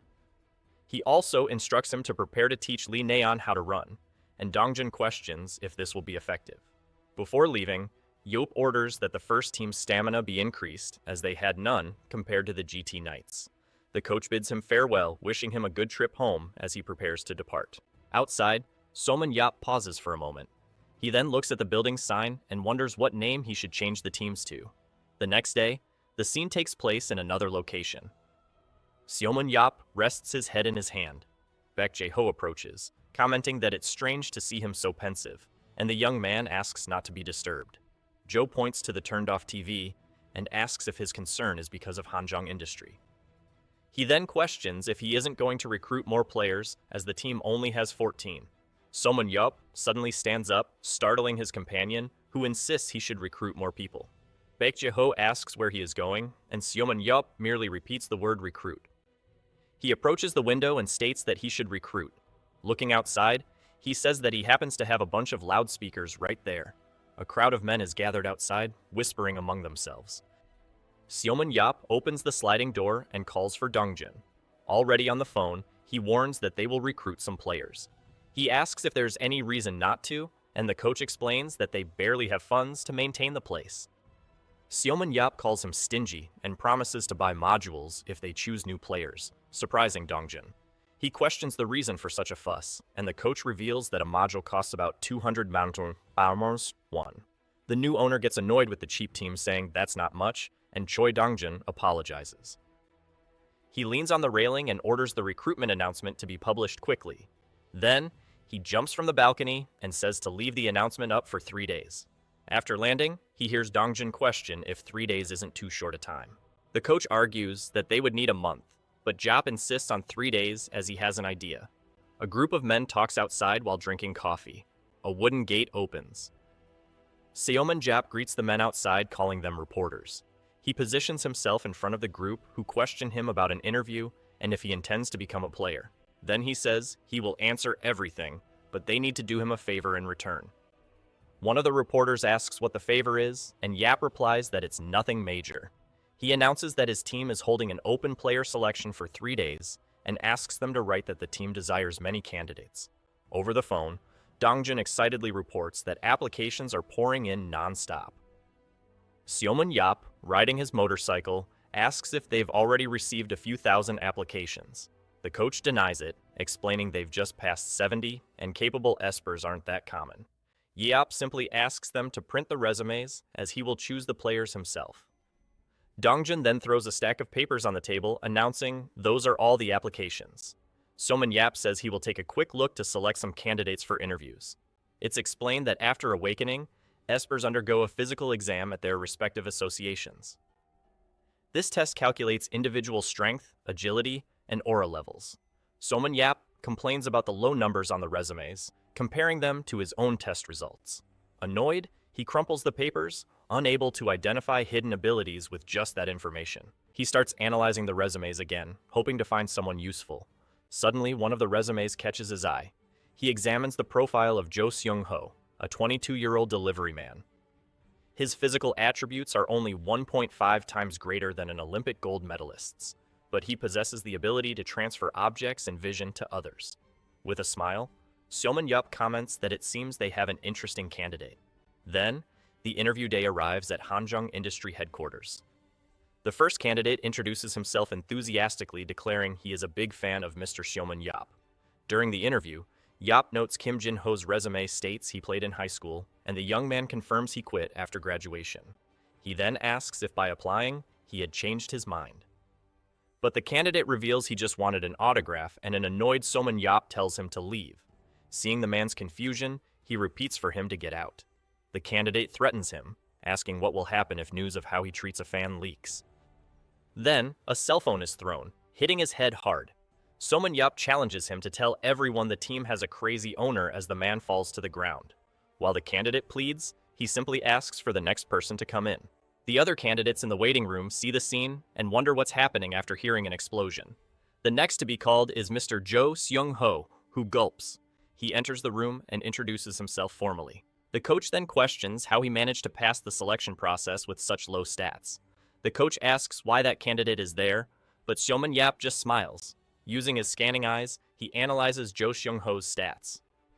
He confirms Jo Seung-ho possesses 3 special abilities: object transfer, vision transfer, and aura transfer. He realizes that aura transfer is a rare and tactically useful ability. Since the ability wasn't on the resume, he concludes the candidate unlocked it without realizing. Seoman Yap comments to the coach that the candidate is the same age as Lee Na-yeon. With a smile, he declares its destiny. Then, he calls for Jo Seung-ho, who responds promptly. Yap questions him about his battleground experience, and the young man confirms he only worked as a delivery man. The new team owner asks what made him apply, as his stats don't inspire confidence. Seung-ho admits he knows his abilities are useless, but he reveals he's dreamed of being a player since he was young and used his low stats as an excuse not to try. While working, he thought he should try to create fun memories. He states he applied with the sincerest intentions. Seomun Yup asks if he can use his ability to move objects from afar, and Jo Sung-ho replies he tested it up to 2.5 kilometers. The candidate explains that to send objects to someone out of his sight, he first uses his aura to locate the person. Seung-ho laments that the process isn't automatic, but Yap reassures him, saying enemy locations in dungeons are limited. The new team owner realizes the ability can also be used for reconnaissance, making it more useful than he imagined. He then comments to the coach that every thief needs an assistant, leaving the coach confused.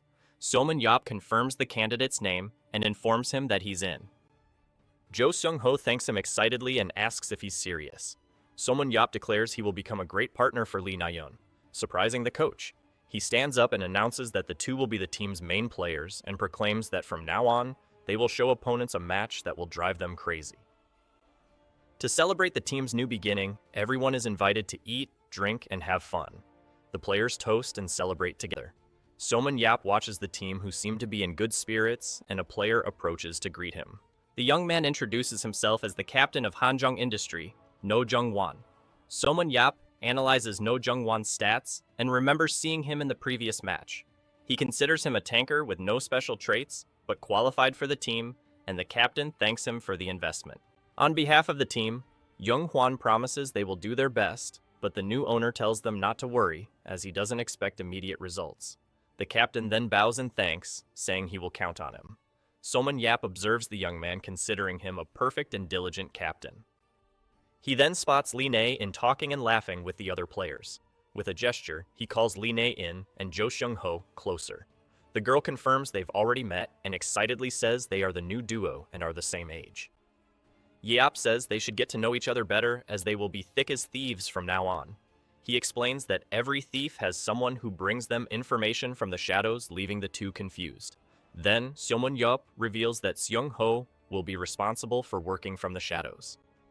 He concludes the matter for now, saying he'll give them the details later and tells them to go drink. Observing the team, he concludes they've finally reached the minimum required for a team. He turns to the group. Looking at the building's name, Seomun Yup announces they must choose a new team name. Choi Dong-jun calls the attention of all the team players. Then, Seomun Yup stands before everyone and announces he will reveal the team's new name. With a smile, he announces the team's new name. 3 months later, the team prepares for a new match. An announcer declares the star of the match is YS, formerly Hanjong Industry, predicting a major turning point. The big screen shows YSM's confrontation, and the commentator notes that the main players haven't changed since Seomun Yap took over. In a room, Seomun Yap instructs the team to do what they practiced, giving special attention to Seung-ho. Jo Seung-ho seems unsure and asks if that will really be okay, but he's reassured it's all for performance. Seomun Yap declares, today is the day to reveal the results of the last 3 months of training, and orders them to show what they're made of, with the team responding in unison. The match between YSM and Incheon BC begins with the first set starting now. A woman thanks Seomun Yup for the invitation, commenting she hadn't been to an arena in a while. She explains she went to cheer for Haeyeon a few times but hadn't visited since, and he asked about Jaeho's games. The woman says he asked her to wait until the national team improved, and Yap concludes she's never seen one of his matches. He complains about the national team's poor performance. The woman then asks if his team is different, and he confirms with a smile, saying she can eagerly look forward to watching them. With a confident look, he promises he will show her an insanely fun match. The announcer declares the dungeon for the first set is Wizard's Canyon, a place that is always beautiful. The commentators highlight that the map is suitable for both land and sea combat, which will test the YSM players' adaptability. 3 months ago, the coach timed Lee Na-yeon and was surprised to see her run 100 meters in 3.01 seconds. The new team owner watches the girl run and states she has incredible talent for running. Seomun Yap comments that Jo Seung-ho also got much faster, but Na-yeon is a rough diamond. He reveals he discovered her talent due to her muscle development, among other things. The coach praises his perception, but Yeop cuts him off, asking to focus on the players, as they'll need to run through various dungeons. He assures that Lee Neon will improve simply by correcting her running form, and that she'll be ready for real matches soon. 40 days after training began, the story moves forward. During training, 50 days before the game, one player complains Lee Neon stole his monster again. He wonders how he'll catch her at that speed, as she moves nimbly. After jumping to a higher position, the young woman confirms to herself that she shook them off. Sioman Yap observes the training and comments that her passive play has improved, then asks Team B how they feel. One player responds that their hunting speed seems to have halved, and that she's starting to confuse him. The team owner praises Lineon's good work and movement. She thanks him and promises to keep giving her best. But despite smiling, the truth is, she's very worried. She wonders if as a permanent reserve on the worst second league team, she can truly become a main player with just training. Lee Neon finds it hard to believe that's possible. She wonders if she can really do this, and if she'll perform well. Suddenly, someone calls her, pulling her from her thoughts. She turns and asks if they called her. No Young Won points out she didn't hear him call and asks if she's nervous, but the girl denies it. He then says there's no need to pretend, as it's her first game, and it's natural to be nervous. The captain admits he threw up from how anxious he was during his first match. He tells her she can be nervous whenever she wants, but she shouldn't doubt her ability. With a smile, he encourages her, stating that the leader of the 7 heroes believes in her and that she will be the best thief. Lee Neon nods in agreement. No Young Hwan declares that the team plays under the hero Somun Yap's name, and they must play a match worthy of his legacy. The team unites, shouting in response to the call to follow the plan. The commentator observes that YSM has split into 3 teams, questioning if this is the 4-4-3 tactic. Then he notes that 3 players are crossing the dungeon without hunting, suggesting a containment play. The group of 3 players advances at high speed. Upon reaching a cliff, the 3 YSM players stop. Nayeon tells them to wait a second, as the floating island they are on moves. Jo Seung-ho bends down to pick up a rock, stating that should be enough. He then activates his object transfer ability.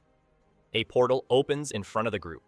It's explained that Seung-ho will use his ability's operational mechanism as a scout, confirming the target and its location. The scout's vision expands, revealing the opposing team's location.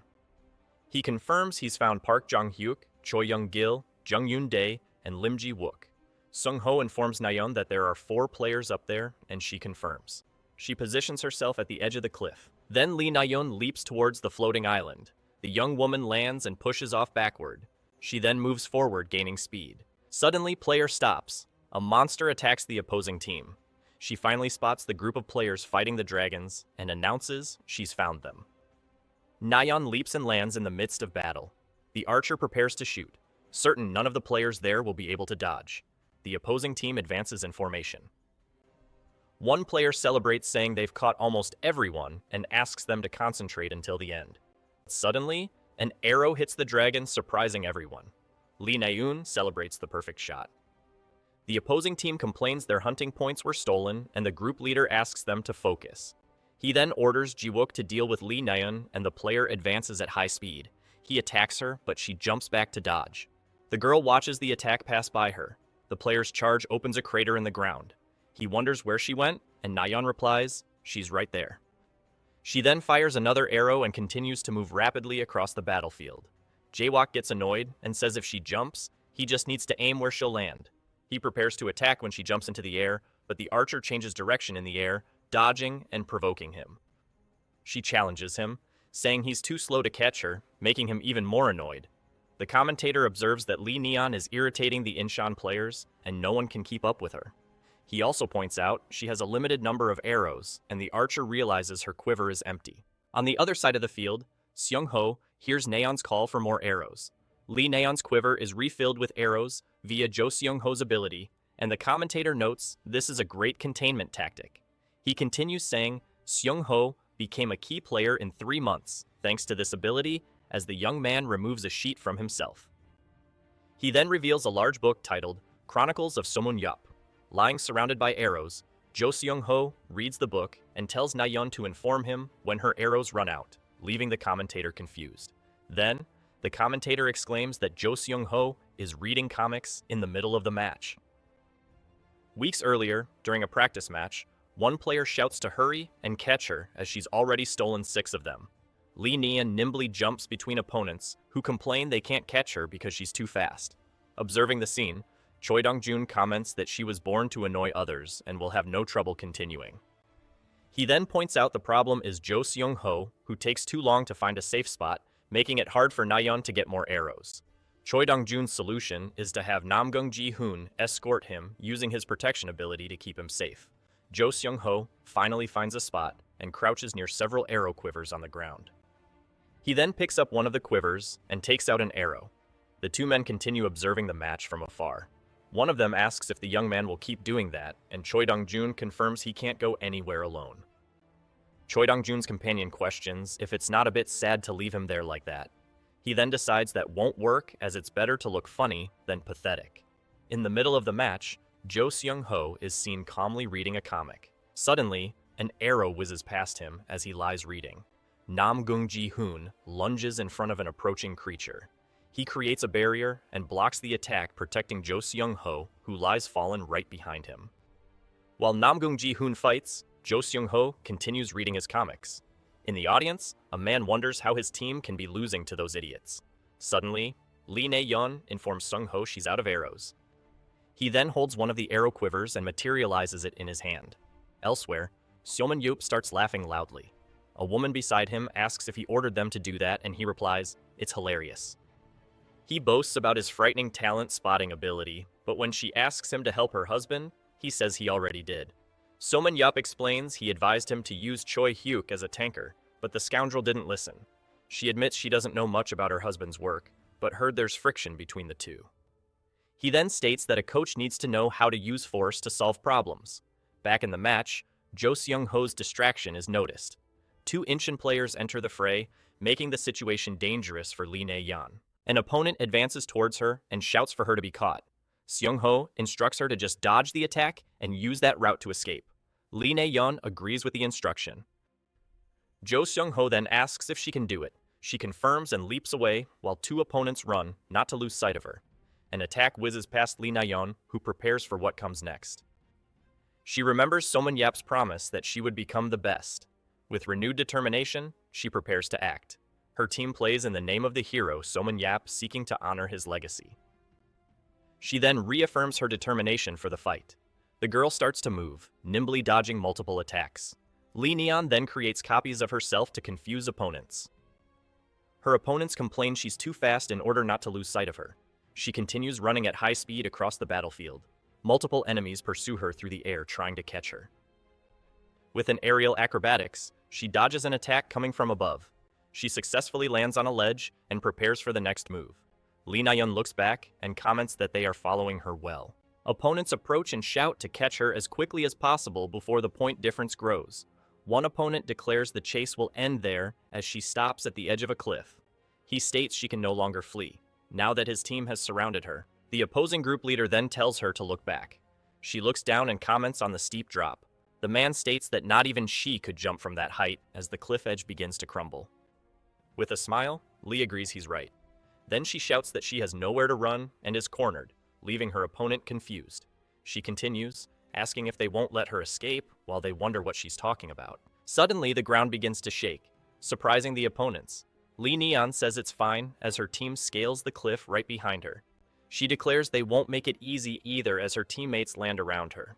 With a wink, she says there's nothing they can do about it.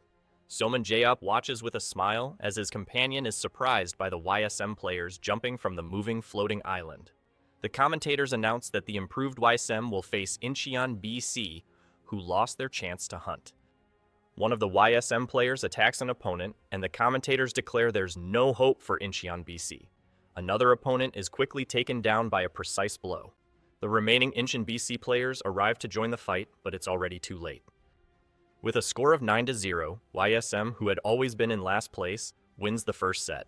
Lee Na-yeon and Jo Seung-ho are introduced as the team's new and surprising duo. The crowd goes wild, shouting the names of the 2 victorious players. Lee Na-yeon is visibly moved by the crowd's reaction. At another moment, she addresses Seomin-yup, who is sitting with his companion. He then asks if she saw and what he had told her. Seomin-yup points to the girl and reaffirms his promise to make her a key player. He smiles and gives a thumbs up. Back in the arena, Lee Naeon shrugs with a smile while Jo Seung-ho looks confused beside her. The first set is announced as a YSM victory. This unexpected result shakes the Inshin BC team. Meanwhile, the YSM team stands tall, looking confident. In the second set, Lee and Jo Seung-ho repeat the same containment strategy, and Inshin BC is defeated without being able to react. YSM maintains its pace and wins the match 2-0 with a large point difference. As expected, Lee Na-yeon is announced as the MVP of the match and thanks the audience. She dedicates the honor to Seomin Yop, and the news quickly spreads across online communities. The interview echoes across the internet with articles praising the team's new playstyle. Comments also acknowledge Jo Seung-ho, the mind thief who operated behind the scenes. The match not only launched the two rookies to stardom, but also drew attention to Seomin Yop, the man who created the strategy. Seomin Yop's keen eye for discovering talent is once again etched in everyone's memory. Days later, a man asks Yop if he was truly the one who discovered Lee Na-yeon and Jo Seung-ho. Lying on a sofa, Seomin Yop confirms and asks why he would lie about it. He boasts about his divine eyes, and the man asks if the duo would do well on the national team. The man advises him to first convince Choi Hyuk, but Yeop reveals he's already persuaded him. The man reveals that although Choi Hyuk wants to represent Korea, his current team opposes it, delaying the process. He then admits that the country's coaches don't like him, an outsider relying on past glories. Seomin Yop sits up and challenges these critics to say the same in his presence. His companion comments that they wouldn't do it for fear of getting beaten. He then changes the subject and asks about Choi Hyuk's value. Yap repeats the question, wanting to know the player's price. Sports news highlights YSM's fifth consecutive win, the Seomin Yap effect, and the main duo's performance. A man shows his phone and euphorically announces their fifth consecutive win, an unprecedented record for the team. During the celebration, one of the team members cries, unable to believe they are living this moment. Seomin Yop asks what their longest winning streak was before. The man admits they had never managed to win even 3 times in a row. He then comments that Lee Na-yeon's name is all over the internet and that Yeop was right about her potential. Yeop reminds him of Dongjun's comments about the player's stats and states it's not time to celebrate. He explains that Jo Seung-ho is the key to their strategy, and now all teams know that. The man suggests, somewhat uncertainly, that they need to protect Seung-ho well. Seomin Yop states the other isn't entirely useless and asks for some water. The man stands still for a moment, leaving Seomin Yop puzzled by the reaction. Patting his shoulder, Yop asks if he can maintain the same energy once the training results start to show. Choi Dongjun confidently confirms, and Seomin Yop says he likes that, instructing him to accumulate wins before the first half of the year ends. He then specifies the goal of achieving a 50% win rate. The man is shaken by the goal, but quickly shouts that, of course, he can do it. Sitting at the table, No Young-won comments that a 50% win rate would have been impossible for the previous team. He adds that Seomin Yop calculates everything, and then Yop tells Dongjun he believes in him. No Young-hwan remembers becoming a battleground player, thanks to Hanjung Industries' sponsorship. Now he decides it's time to give back to this team. Seomin Yop gets up from the table, saying he can't just tease Dongjun. He then climbs onto a chair to get everyone's attention in the room, announcing he has something to say. He promises that if they achieve a 50% win rate, he will invest much more in the team as they have shown their potential. The players respond in unison. Yes, sir. Seomin Yop then says goodbye, asking them not to follow him out, and the team wishes him a safe journey home. Outside a restaurant, he reflects that the problem now is bringing in new players. Jo Seung-ho's ability is limited to 3 kilometers. And if enemies ignore and neutralize him, Lee Na-yeon will become powerless. To use more varied strategies, he'll need new talents, and as Joho said, more vigorous team training. He reflects that with the new sponsorships, they have some leeway to attract players beyond those who came for his name. As he walks at night thinking about how much he wants Choi Hyuk, his phone begins to ring. On his phone, a message from Baek Jae-ho suggests he look into youth leagues as there might be some remaining talents. With a smile, Seomin Yop comments that Baek Jae-ho is being useful for the first time. He decides that once the first half of the year ends, they will recruit, and he tells the boys to wait. As Seomin Yop predicted, YSM's winning streak ended at 6 as other teams discovered how to counter the duo. The team found focus in its captain, No Jung-hwan, and created new strategies that didn't solely rely on containment. Starting in 20th place out of 20 teams, YSM recorded a total of 10 wins and 8 losses. They finished the first half of the season in 11th place, and it was finally time to recruit new players. A crowd gathers in front of Yeomyung School's Battleground Club, and someone announces his arrival. Coach Kim Jung-moon greets him, and Somyeon Yap explains he's there as YSM's owner. Yap says he has no specific objective and just wants to look around, and the coach offers to give him a personal tour. The coach invites Somyeon Yap in, and he praises the facilities, despite it being just a school club. Suddenly, something catches Yap's attention, and the coach asks what's wrong. He points to a moving player and comments that the kid isn't bad. The coach explains he's already been recruited by the KB1 League team, Mirai Phoenix. Somyeon Yap gets annoyed for being interested in someone with such low stats, realizing he lowered his expectations. He needs a kid who hasn't been recruited yet, but has an average of 90 and a hidden ability. It's time to start the Rough Diamond project, but the coach calls him, pulling him from his thoughts. After observing the training sessions, Yap doesn't find anyone who interests him. He gets frustrated by the difficulty of finding a young talent who hasn't been signed yet. Suddenly, gym door opens and a boy enters apologizing for his lateness. The coach greets him, and the young man apologizes again, saying he was studying for exams. The boy then recognizes Somyeon Yap, who wonders who that person is. Yop then decides to use his ability to analyze the player. He approaches and asks if the young man often misses practice to study, and he confirms saying he's preparing for college. Somyeon Yap then asks if any team has contacted him, and the boy replies, no one has tried to recruit him. The young fan says it's an honor to meet him, and Somyeon Yap asks if he wants a handshake. The young man hesitates, mentioning a rumor that he hits fans, but Yap reassures him, saying it's fine with him. He then extends his hand and states, the reason is because the boy will sign a contract with him. The young man, Yoon Byum, is shocked by the proposal as his special ability, Shadow Walk, is revealed. It's a conditionally released ability that increases speed and allows the user to blend into shadows. Somyeon Yap comments that at the Korean League level, one could manage with an ability like this, leaving the boy confused. Determined to sign him before anyone else, he invites him to join YSM. Yoon Byum, however, questions how someone could know so much about him to offer a contract. In response, Somyeon Yap claims he saw him play on TV, but the boy retorts that he was on the bench the entire time. The man just smiles at that. Changing the subject, he explains that he sought him out precisely because he wondered why someone like him was always a reserve. In his view, the young man had a hidden talent that no one had recognized yet. Still, the boy insists there must be a mistake, considering himself weak and having a terrible ability. While acknowledging that Shounen J-Up is incredible, he asks what part of him shows any talent. Without hesitation, the recruiter points at him and says the answer is obviously his ability. He explains that Yoon Byum's ability seems vague, only working in shadows and offering a mere 20% bonus. The young man sighs, wondering what kind of useless ability that could be. To clarify, Somyeon Yap concludes that abilities usually develop according to the owner's personality traits, and this one reflected his shy nature. He also explains that a shadow power perfectly compatible with him could become much stronger with proper training.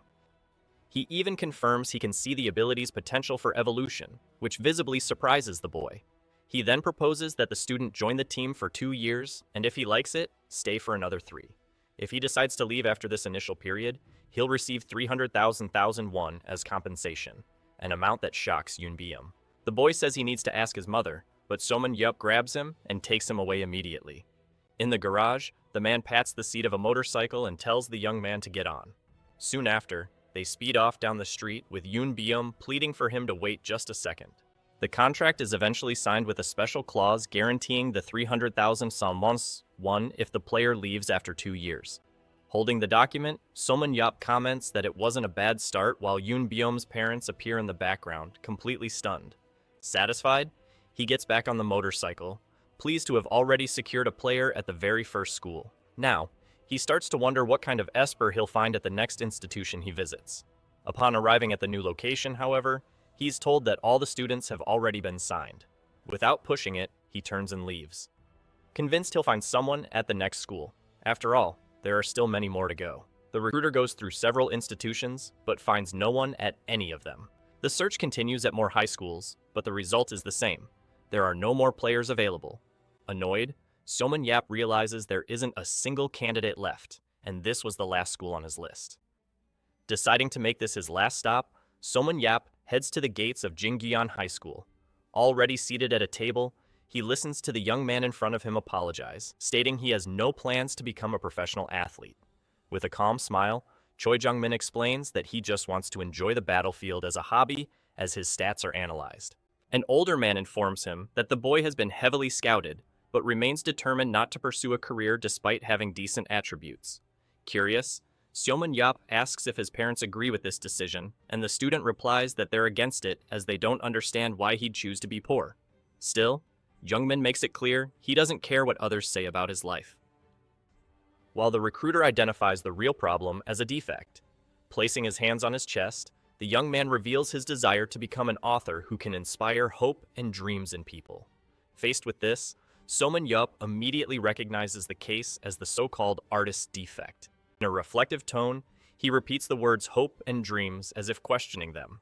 He then formally introduces himself as Soman Yup, the hero who brought hope and dreams to a world that nearly ended 17 years ago. Seizing the moment, he proposes that Jungmin use his talent to record his life story, from being left as an orphan to his survival in the dungeons. The young man is completely mesmerized by the idea of turning this man's life into an impressive dark fantasy book. As a final incentive, Seoman Yap promises to share details about the final dungeon, a topic he has never spoken about before. However, he makes it clear this will only happen if he joins the team as a player, causing Choi Jung-min to jump to his feet and shout that he'll sign. The contract is finalized by Seoman Yap with Choi Jung-min, including a 160,000 deposit and a 55,000 salary. This deal is more expensive than Yunbyeom's, but the recruiter is betting on the observation skill to improve the young man's technique. After signing, Jung-min approaches to ask a question. Casually, Seoman Yap allows him to use his first name and asks what he wants to know. Without beating around the bush, the young man asks how he manages to have no weaknesses. Jung-min confesses that he's never seen anyone like him before. He mentions watching the French national team when they were in Korea, and although they were all incredible, none compared to Seomun Yap. At this, the hero just shrugs and questions how there could be anyone else like him in the world. He then reminds the boy that he doesn't like killing humans, something that was clear during the charity match. With the question answered, Seomun Yap sends him back inside, telling him the coach will be in touch. As the young man walks away, the recruiter takes out his phone to start the main event. He calls Baek Jae-ho, who asks if he found any good players. In response, Seomun Yap explains that the most talented ones had already been signed, but he still managed to secure 2. He also mentions that if he manages to get Choi Hyuk, he'll have 18 Inari. He'll have 18 players, which is why he'll be running late. Ending the conversation, he says goodbye, mentioning he'll stop by to talk to him in person. Seomun Yap answers the phone with a slight smile, asking where else he would be. Shortly after, he arrives at the Sangsong Spirits headquarters to meet with the coach who supposedly has a problem with him at the entrance. The guards try to stop him, but the man reminds them that the Blue House said the exact same thing. An image from the past appears, showing Seomun Yap attacking the Blue House to demand a meeting with the president. Faced with this, the guards ask for permission to at least send a report to their superiors, and he agrees to wait. While waiting, he walks through the facility observing how everything is new and extremely expensive. For a moment, he stops to gaze at the modern building in front of him. In a casual tone, he comments that the club clearly has a lot of money and far superior facilities than his own team. Meanwhile, at his own headquarters in the mountains of Gangwon-do, the only available activity would be hiking. A voice then calls out, "Club owner Seomun Yap," making him turn his head. The man before him introduces himself as Kim Jin-tae, the head of Sangsong Spirits, explaining he rushed over as soon as he heard he was there. Curious, Seomun Yap asks if, as the head, he is responsible for scouting and player transfers, and receives an immediate confirmation. He then mentions that coach Choi Dongjun usually handles those duties, leading Jin-tae to comment on how multi-talented he is. Unamused, Seomun Yap scolds him, telling him not to say that even as a joke. Kim Jin-tae becomes visibly tense, reminding himself to stay on his toes around this ticking time bomb. Cautiously, he mentions hearing that Seomun Yap was looking for the coach, receiving confirmation that it's about a transfer. On the Korean battlefield, everyone knows that Seomun Yap recommended a position change for Choi Hyuk, but the coach rejected the suggestion. Worried about the potential chaos of this meeting, Jin-tae suggests they handle the matter directly with him. Still, Seomin Yap insists on speaking with the coach personally to avoid repeating himself and asks to be taken to him. As they walk to the room, Jin-tae mentally apologizes to the coach for being unable to prevent this visit. Upon entering, Seomin Yap introduces himself as the owner of YSM. Extending his hand, he says he's come to discuss business with Choi Moon-seung, the coach of Sang-seung Spirits.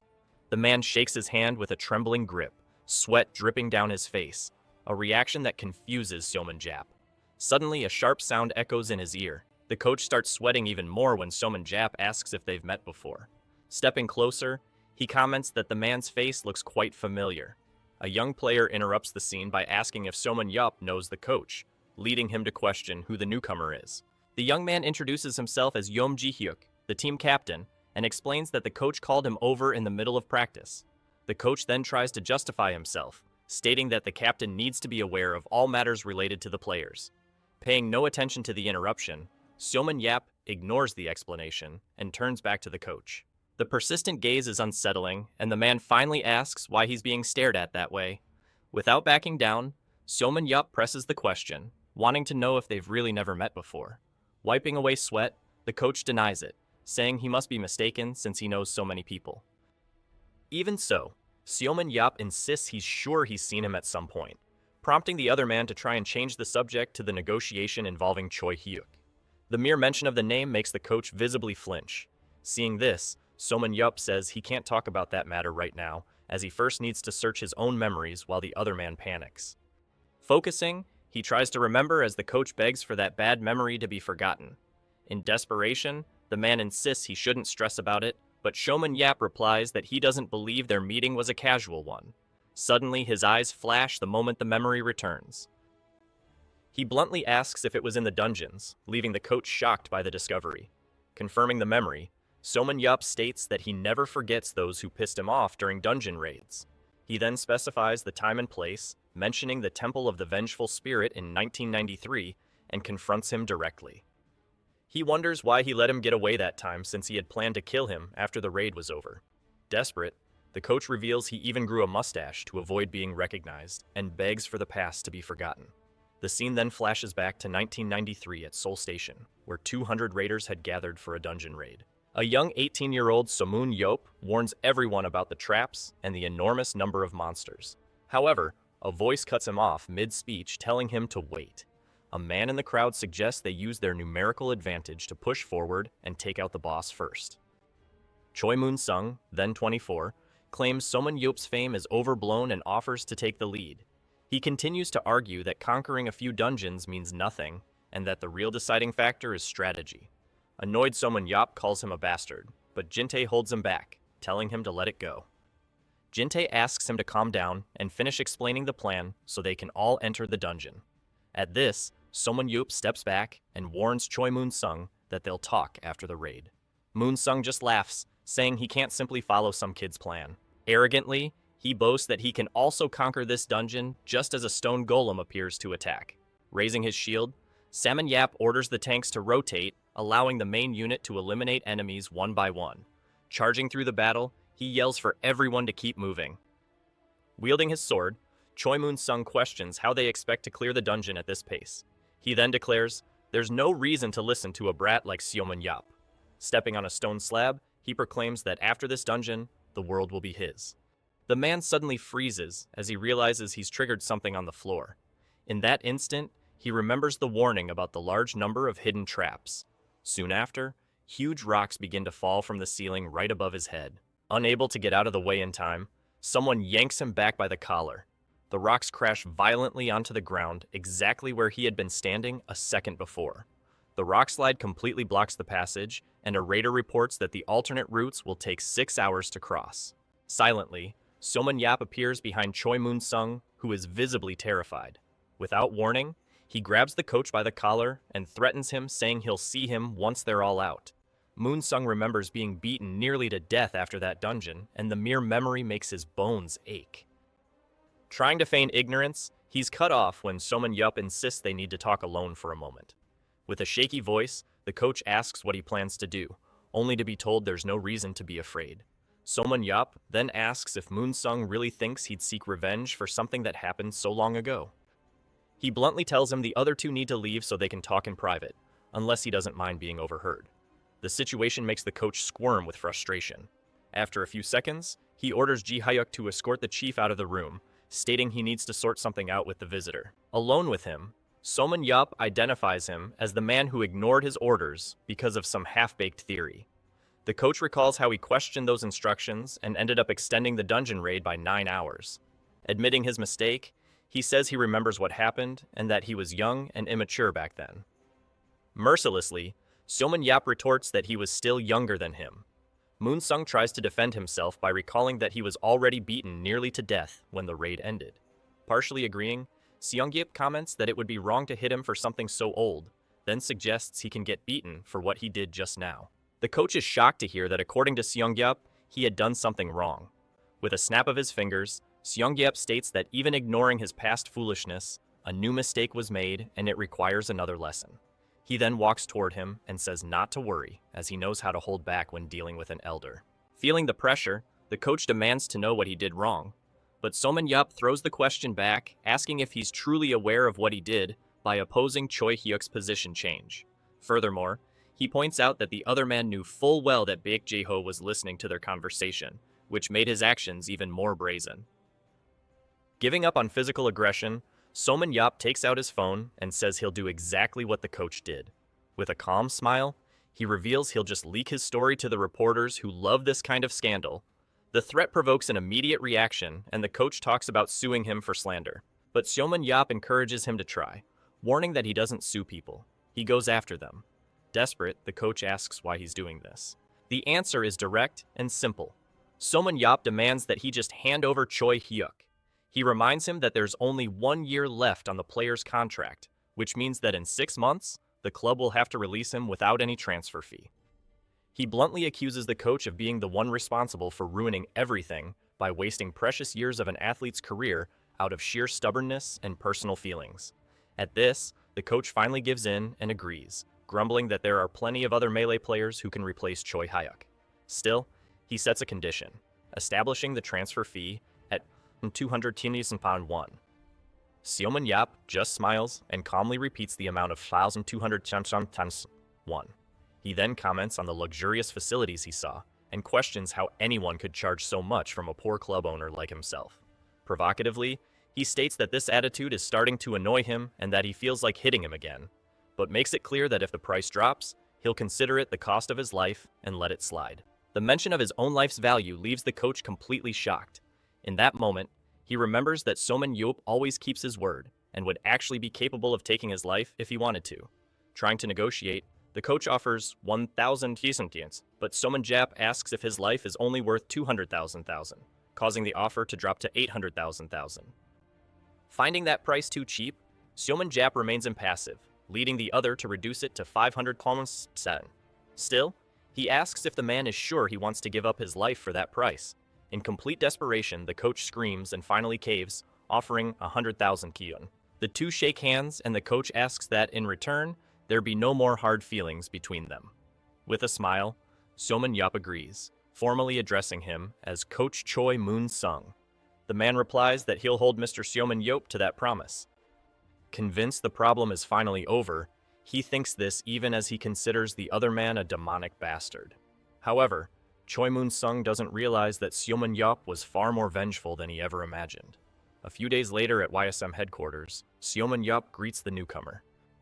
Choi Hyuk is standing before him holding a suitcase. With a confident smile, Seomun Yop welcomes him, stating that from this day forward, this is his team. Choi Hyuk's contract is settled with an annual salary of 600,000 won for 5 years.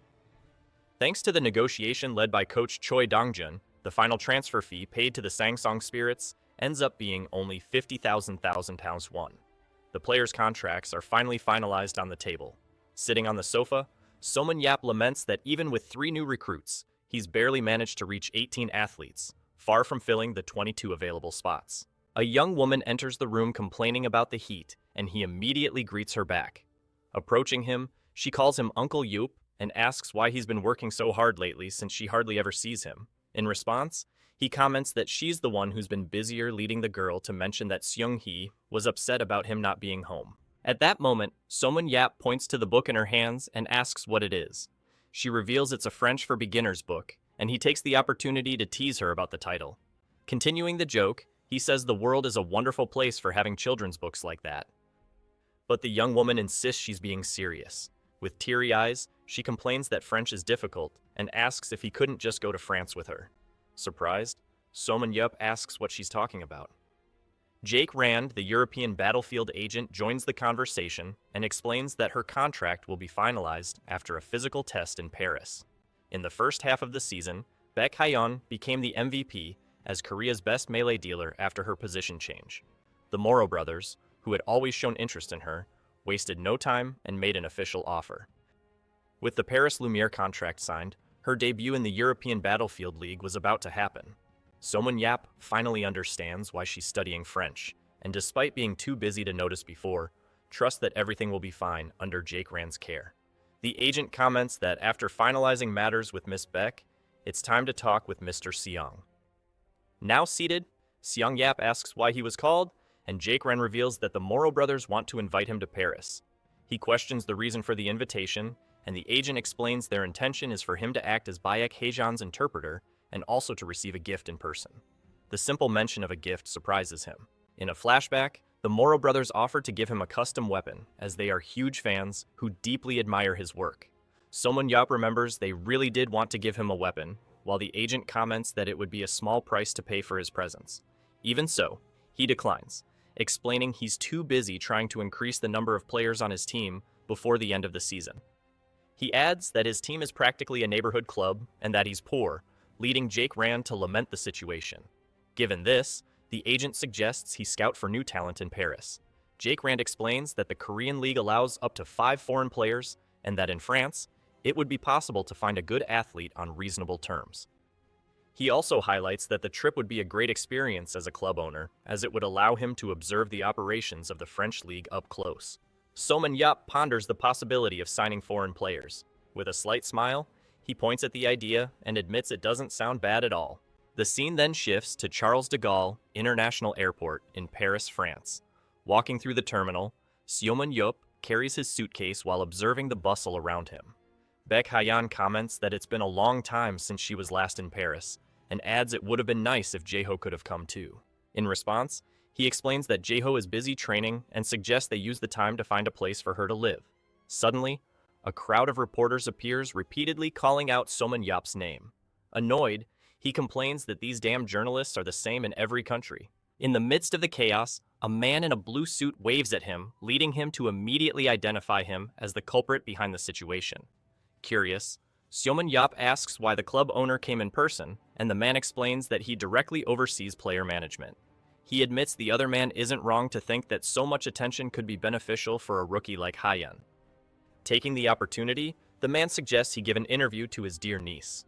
Facing the cameras and microphones, Somun Yap states that he's feeling good as it's the first time he's traveled for leisure and not because of dungeons. He clarifies that although he received an offer, he's only there to support his niece and has no intention of accepting anything at the moment. One of the reporters then asks if he plans to meet with Eric Thuram, one of the 7 heroes, since he's in France.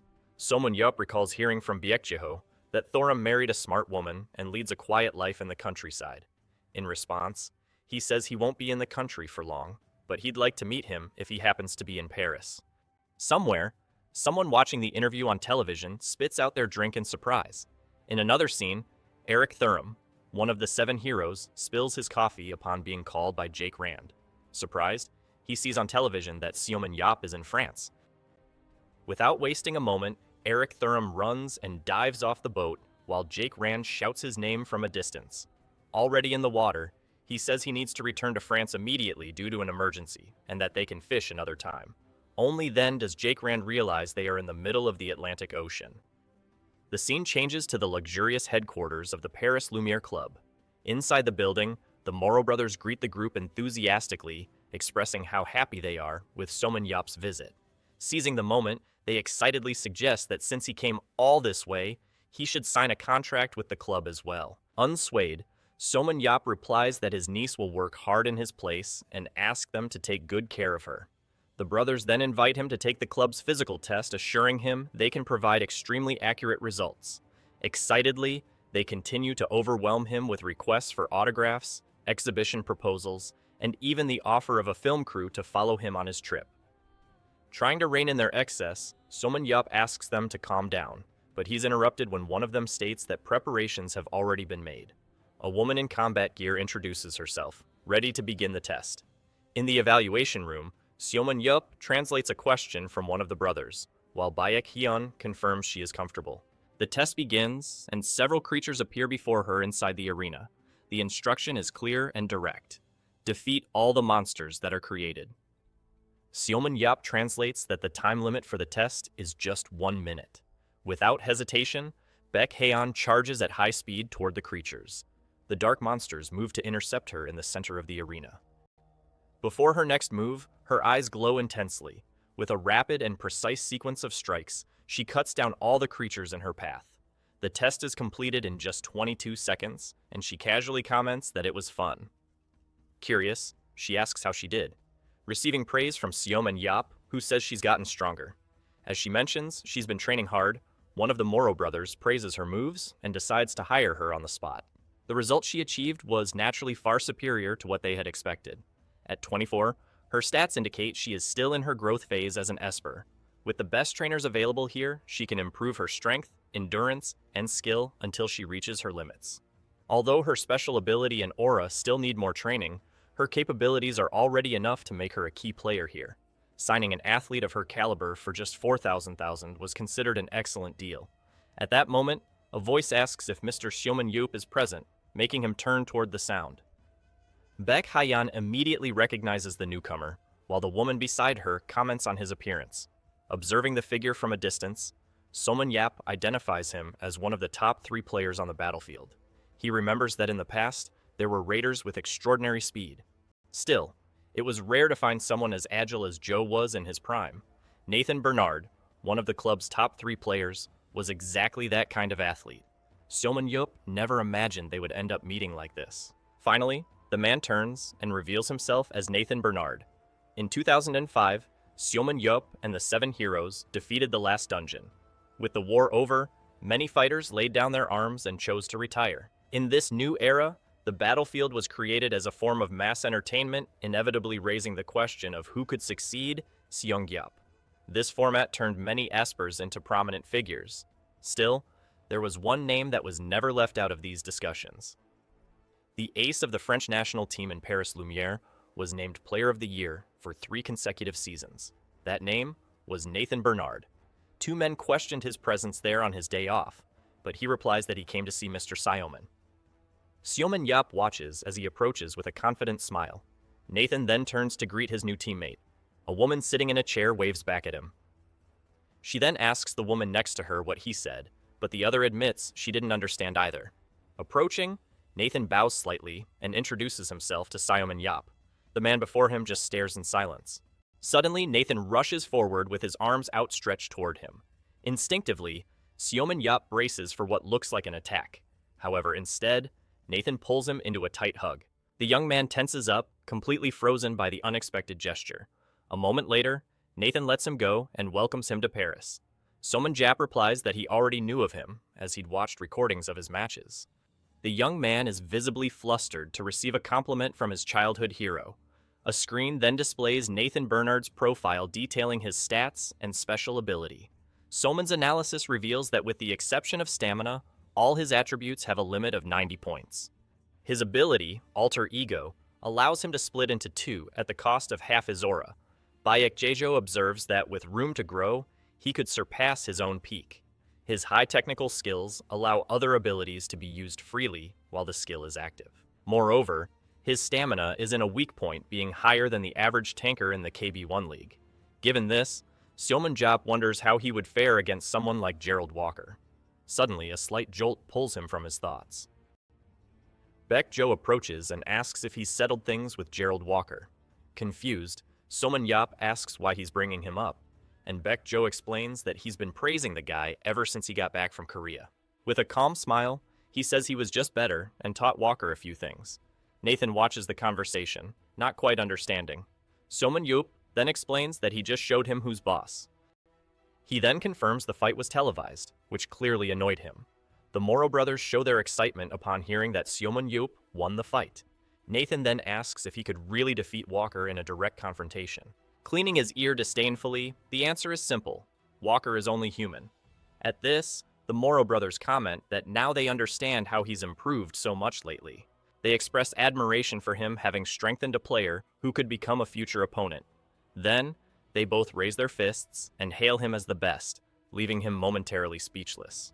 Trying to shield himself from the almost symbolic glare coming off their heads, Soman Yap backs away slightly, while Nathan is still processing the news of Walker's defeat. To himself, Nathan admits that even he avoids facing Gerald Walker alone. In an official match, the opponent has clear disadvantages, but a fight with no environmental or time limits is a different story. He regrets having believed for so long that he'd never get a chance to fight Soman Yap since everyone thought he was dead.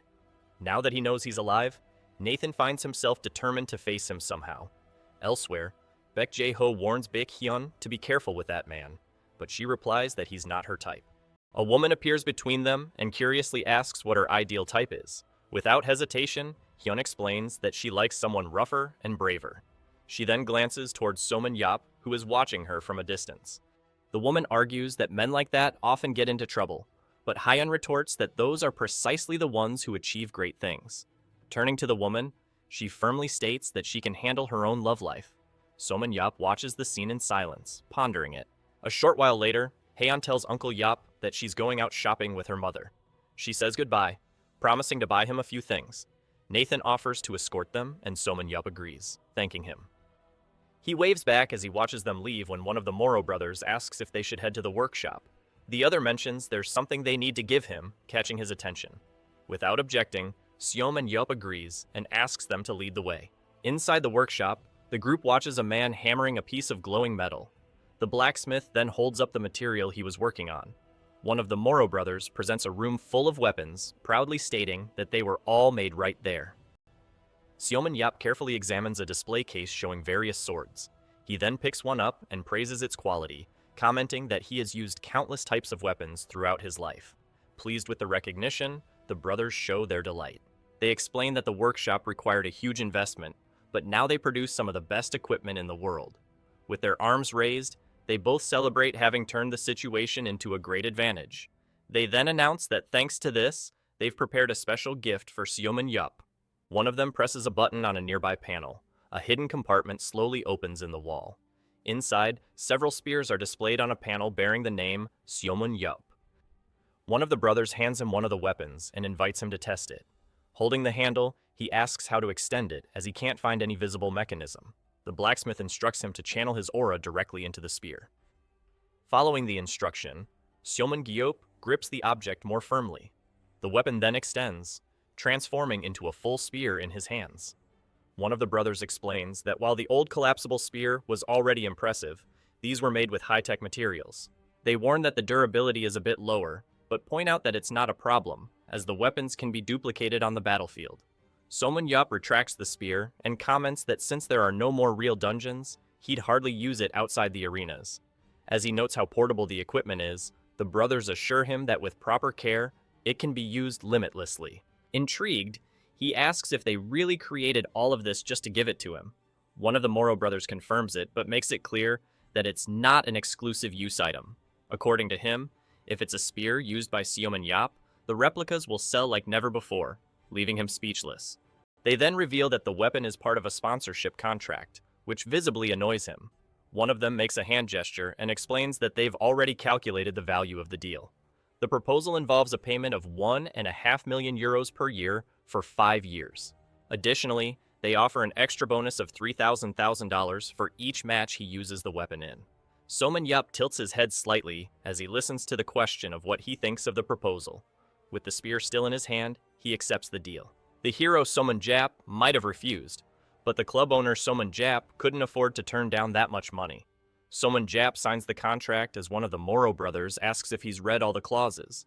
They remind him of a specific condition that requires him to keep the weapon, leading him to wonder why he would ever throw it away. The brother then asks if he's an active player on the battlefield, to which he answers no. Seomin Yap explains that only registered players can carry Esper weapons, though he claims to have immunity. Even so, the brothers clarify that the weapon wouldn't pass through customs regardless. This makes him stand up immediately. He states that he won't force the issue, not wanting to cause trouble for Baek, Jaeho, and Mr. Jintae. At that moment, the two strike an exaggerated pose and announce there's a simple solution. Leaning in, they suggest that if he can't take the weapon because he's not a player, he should just become one. Baek, Hyun, and her mother arrive soon after, announcing they're back and have brought gifts. Somun Yup is completely frozen, his mouth hanging open. Hyun finds him sitting in a chair and asks what's going on. Hours earlier, the brothers were explaining that to become a player, he needed to register with his own country's association. They continued saying that since the registration is regulated by the International Association, it doesn't matter which country he does it in. The suggestion is for him to register in France, allowing him to declare the weapon at customs without any issues. In that instant, Seomin Yup realizes it was all planned from the start as the brothers strike their signature pose again. Annoyed, he glares at them in silence. They begin to circle him, explaining that the art of negotiation is to let things flow even when hidden intentions are already known. They then assure him there are no downsides to registering, only more options to participate in matches. As proof that they're his biggest fans, they remind him they won his charity car at an auction. Furthermore, they reveal they also acquired the diary he stopped writing in after just 4 days. Furious to discover they have his diary, Seomin Yup demands they call an employee immediately. Back in the present, he complains to Haeyeon about now being registered as a player. She congratulates him on the sponsorship deal, pointing out that he's now officially a professional player. Seomin Yup replies that he won't be forced to play. At that exact moment, the Moro brothers appear at the door and invite him to sign with Paris Lumiere. Annoyed, he moves toward them, causing the two to retreat hastily. Haeyeon then expresses her wish for him to join her team so they can work together just like he did with her father. In silence, Salmon Yap reflects that to him, that past feels like it only happened a few months ago. Haeyeon turns to him and mentions she heard he got a new weapon. Nathan enters the room right after, and Som and Yup confirms the bald guys gave him the gift, prompting the young man to suggest they test it out. Despite being officially on vacation, he explains the team still trains twice a week to prepare for the next season. Nathan invites him to join the practice, commenting that it would be fun. Hearing this, Somun Yup realizes the young man makes no effort to hide his competitive spirit. With a slight smile, he starts to find him interesting. In response, he taps his fist against Nathan's chest and accepts the fight. The next day, at the Paris Lumiere Club headquarters, the players chat excitedly about how to enjoy the rest of their vacation while one of them asks about an absent teammate. Baek Hyun clenches her fists, noticing the team's general lack of spirit. Noticing this, Somun Yup advises her to relax, reminding her she's the only one overflowing with enthusiasm. He remarks that she's a lot like her father, who got so nervous in his first dungeon that he passed out in just 10 minutes. Two players holding hands watch the two arrive. Another player turns to look in the same direction. Slowly, whispers spread through the group as they recognize Somun Yap. Some comment that the club owners actually managed to bring him here. Eric Thuram watches the scene in silence. Haeyeon notices the stares and whispers directed at her Uncle Yap and tries to compose herself. A tall man approaches and calls out to Seomin Yap. Introducing himself as Chichi Lucas, the main tank for Paris Lumiere, he explains who he is, while the other asks what he wants. Unintimidated, Seomin Yap faces him and asks if there's anything else. With a relaxed smile, Chichi Lucas asks for an autograph on his jacket. Fulfilling the request, Somun Yap signs his name and adds a short message.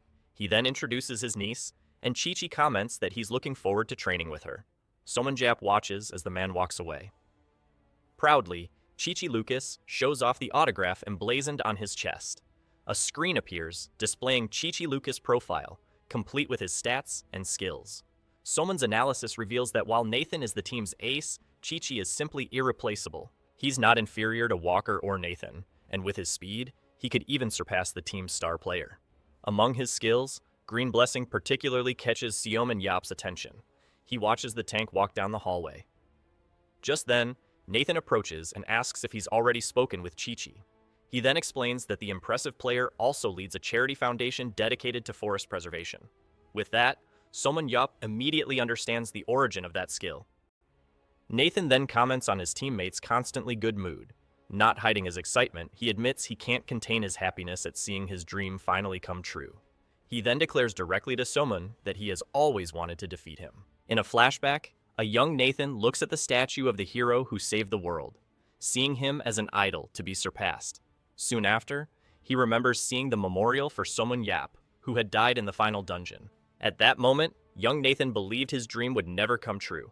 Back in the present, the two face each other and Somun Yap comments that humans like to dream. Nathan states that as long as he's alive, he'll keep trying. And that today, he will fight with everything he's got. With a faint smile, Somun Yap simply wishes him good luck. At that moment, the Moro brothers appear, striking an exaggerated pose and greeting everyone. Right after, Dubois Goffini introduces himself as the coach of Paris Lumiere BC. Turning to the assembled players, he asks if they should divide into teams. The coach explains that normally, the team is split between the two main players, Chi-Chi and Nathan. However, because there's a special guest, he announces they will form Team Somun and Team Nathan. Somun Yap asks how they will divide the teams by position and balance. In response, the coach explains there's a special method for organizing teams during practice games. With an amused smile, he reveals they use rock, paper, scissors. Somun Yap's team is formed with Chi-Chi Lucas and the other players by his side. Nathan's team is then assembled with the remaining players. Finishing the preparations, the coach announces that they now have two fantastic teams and that it's time to begin.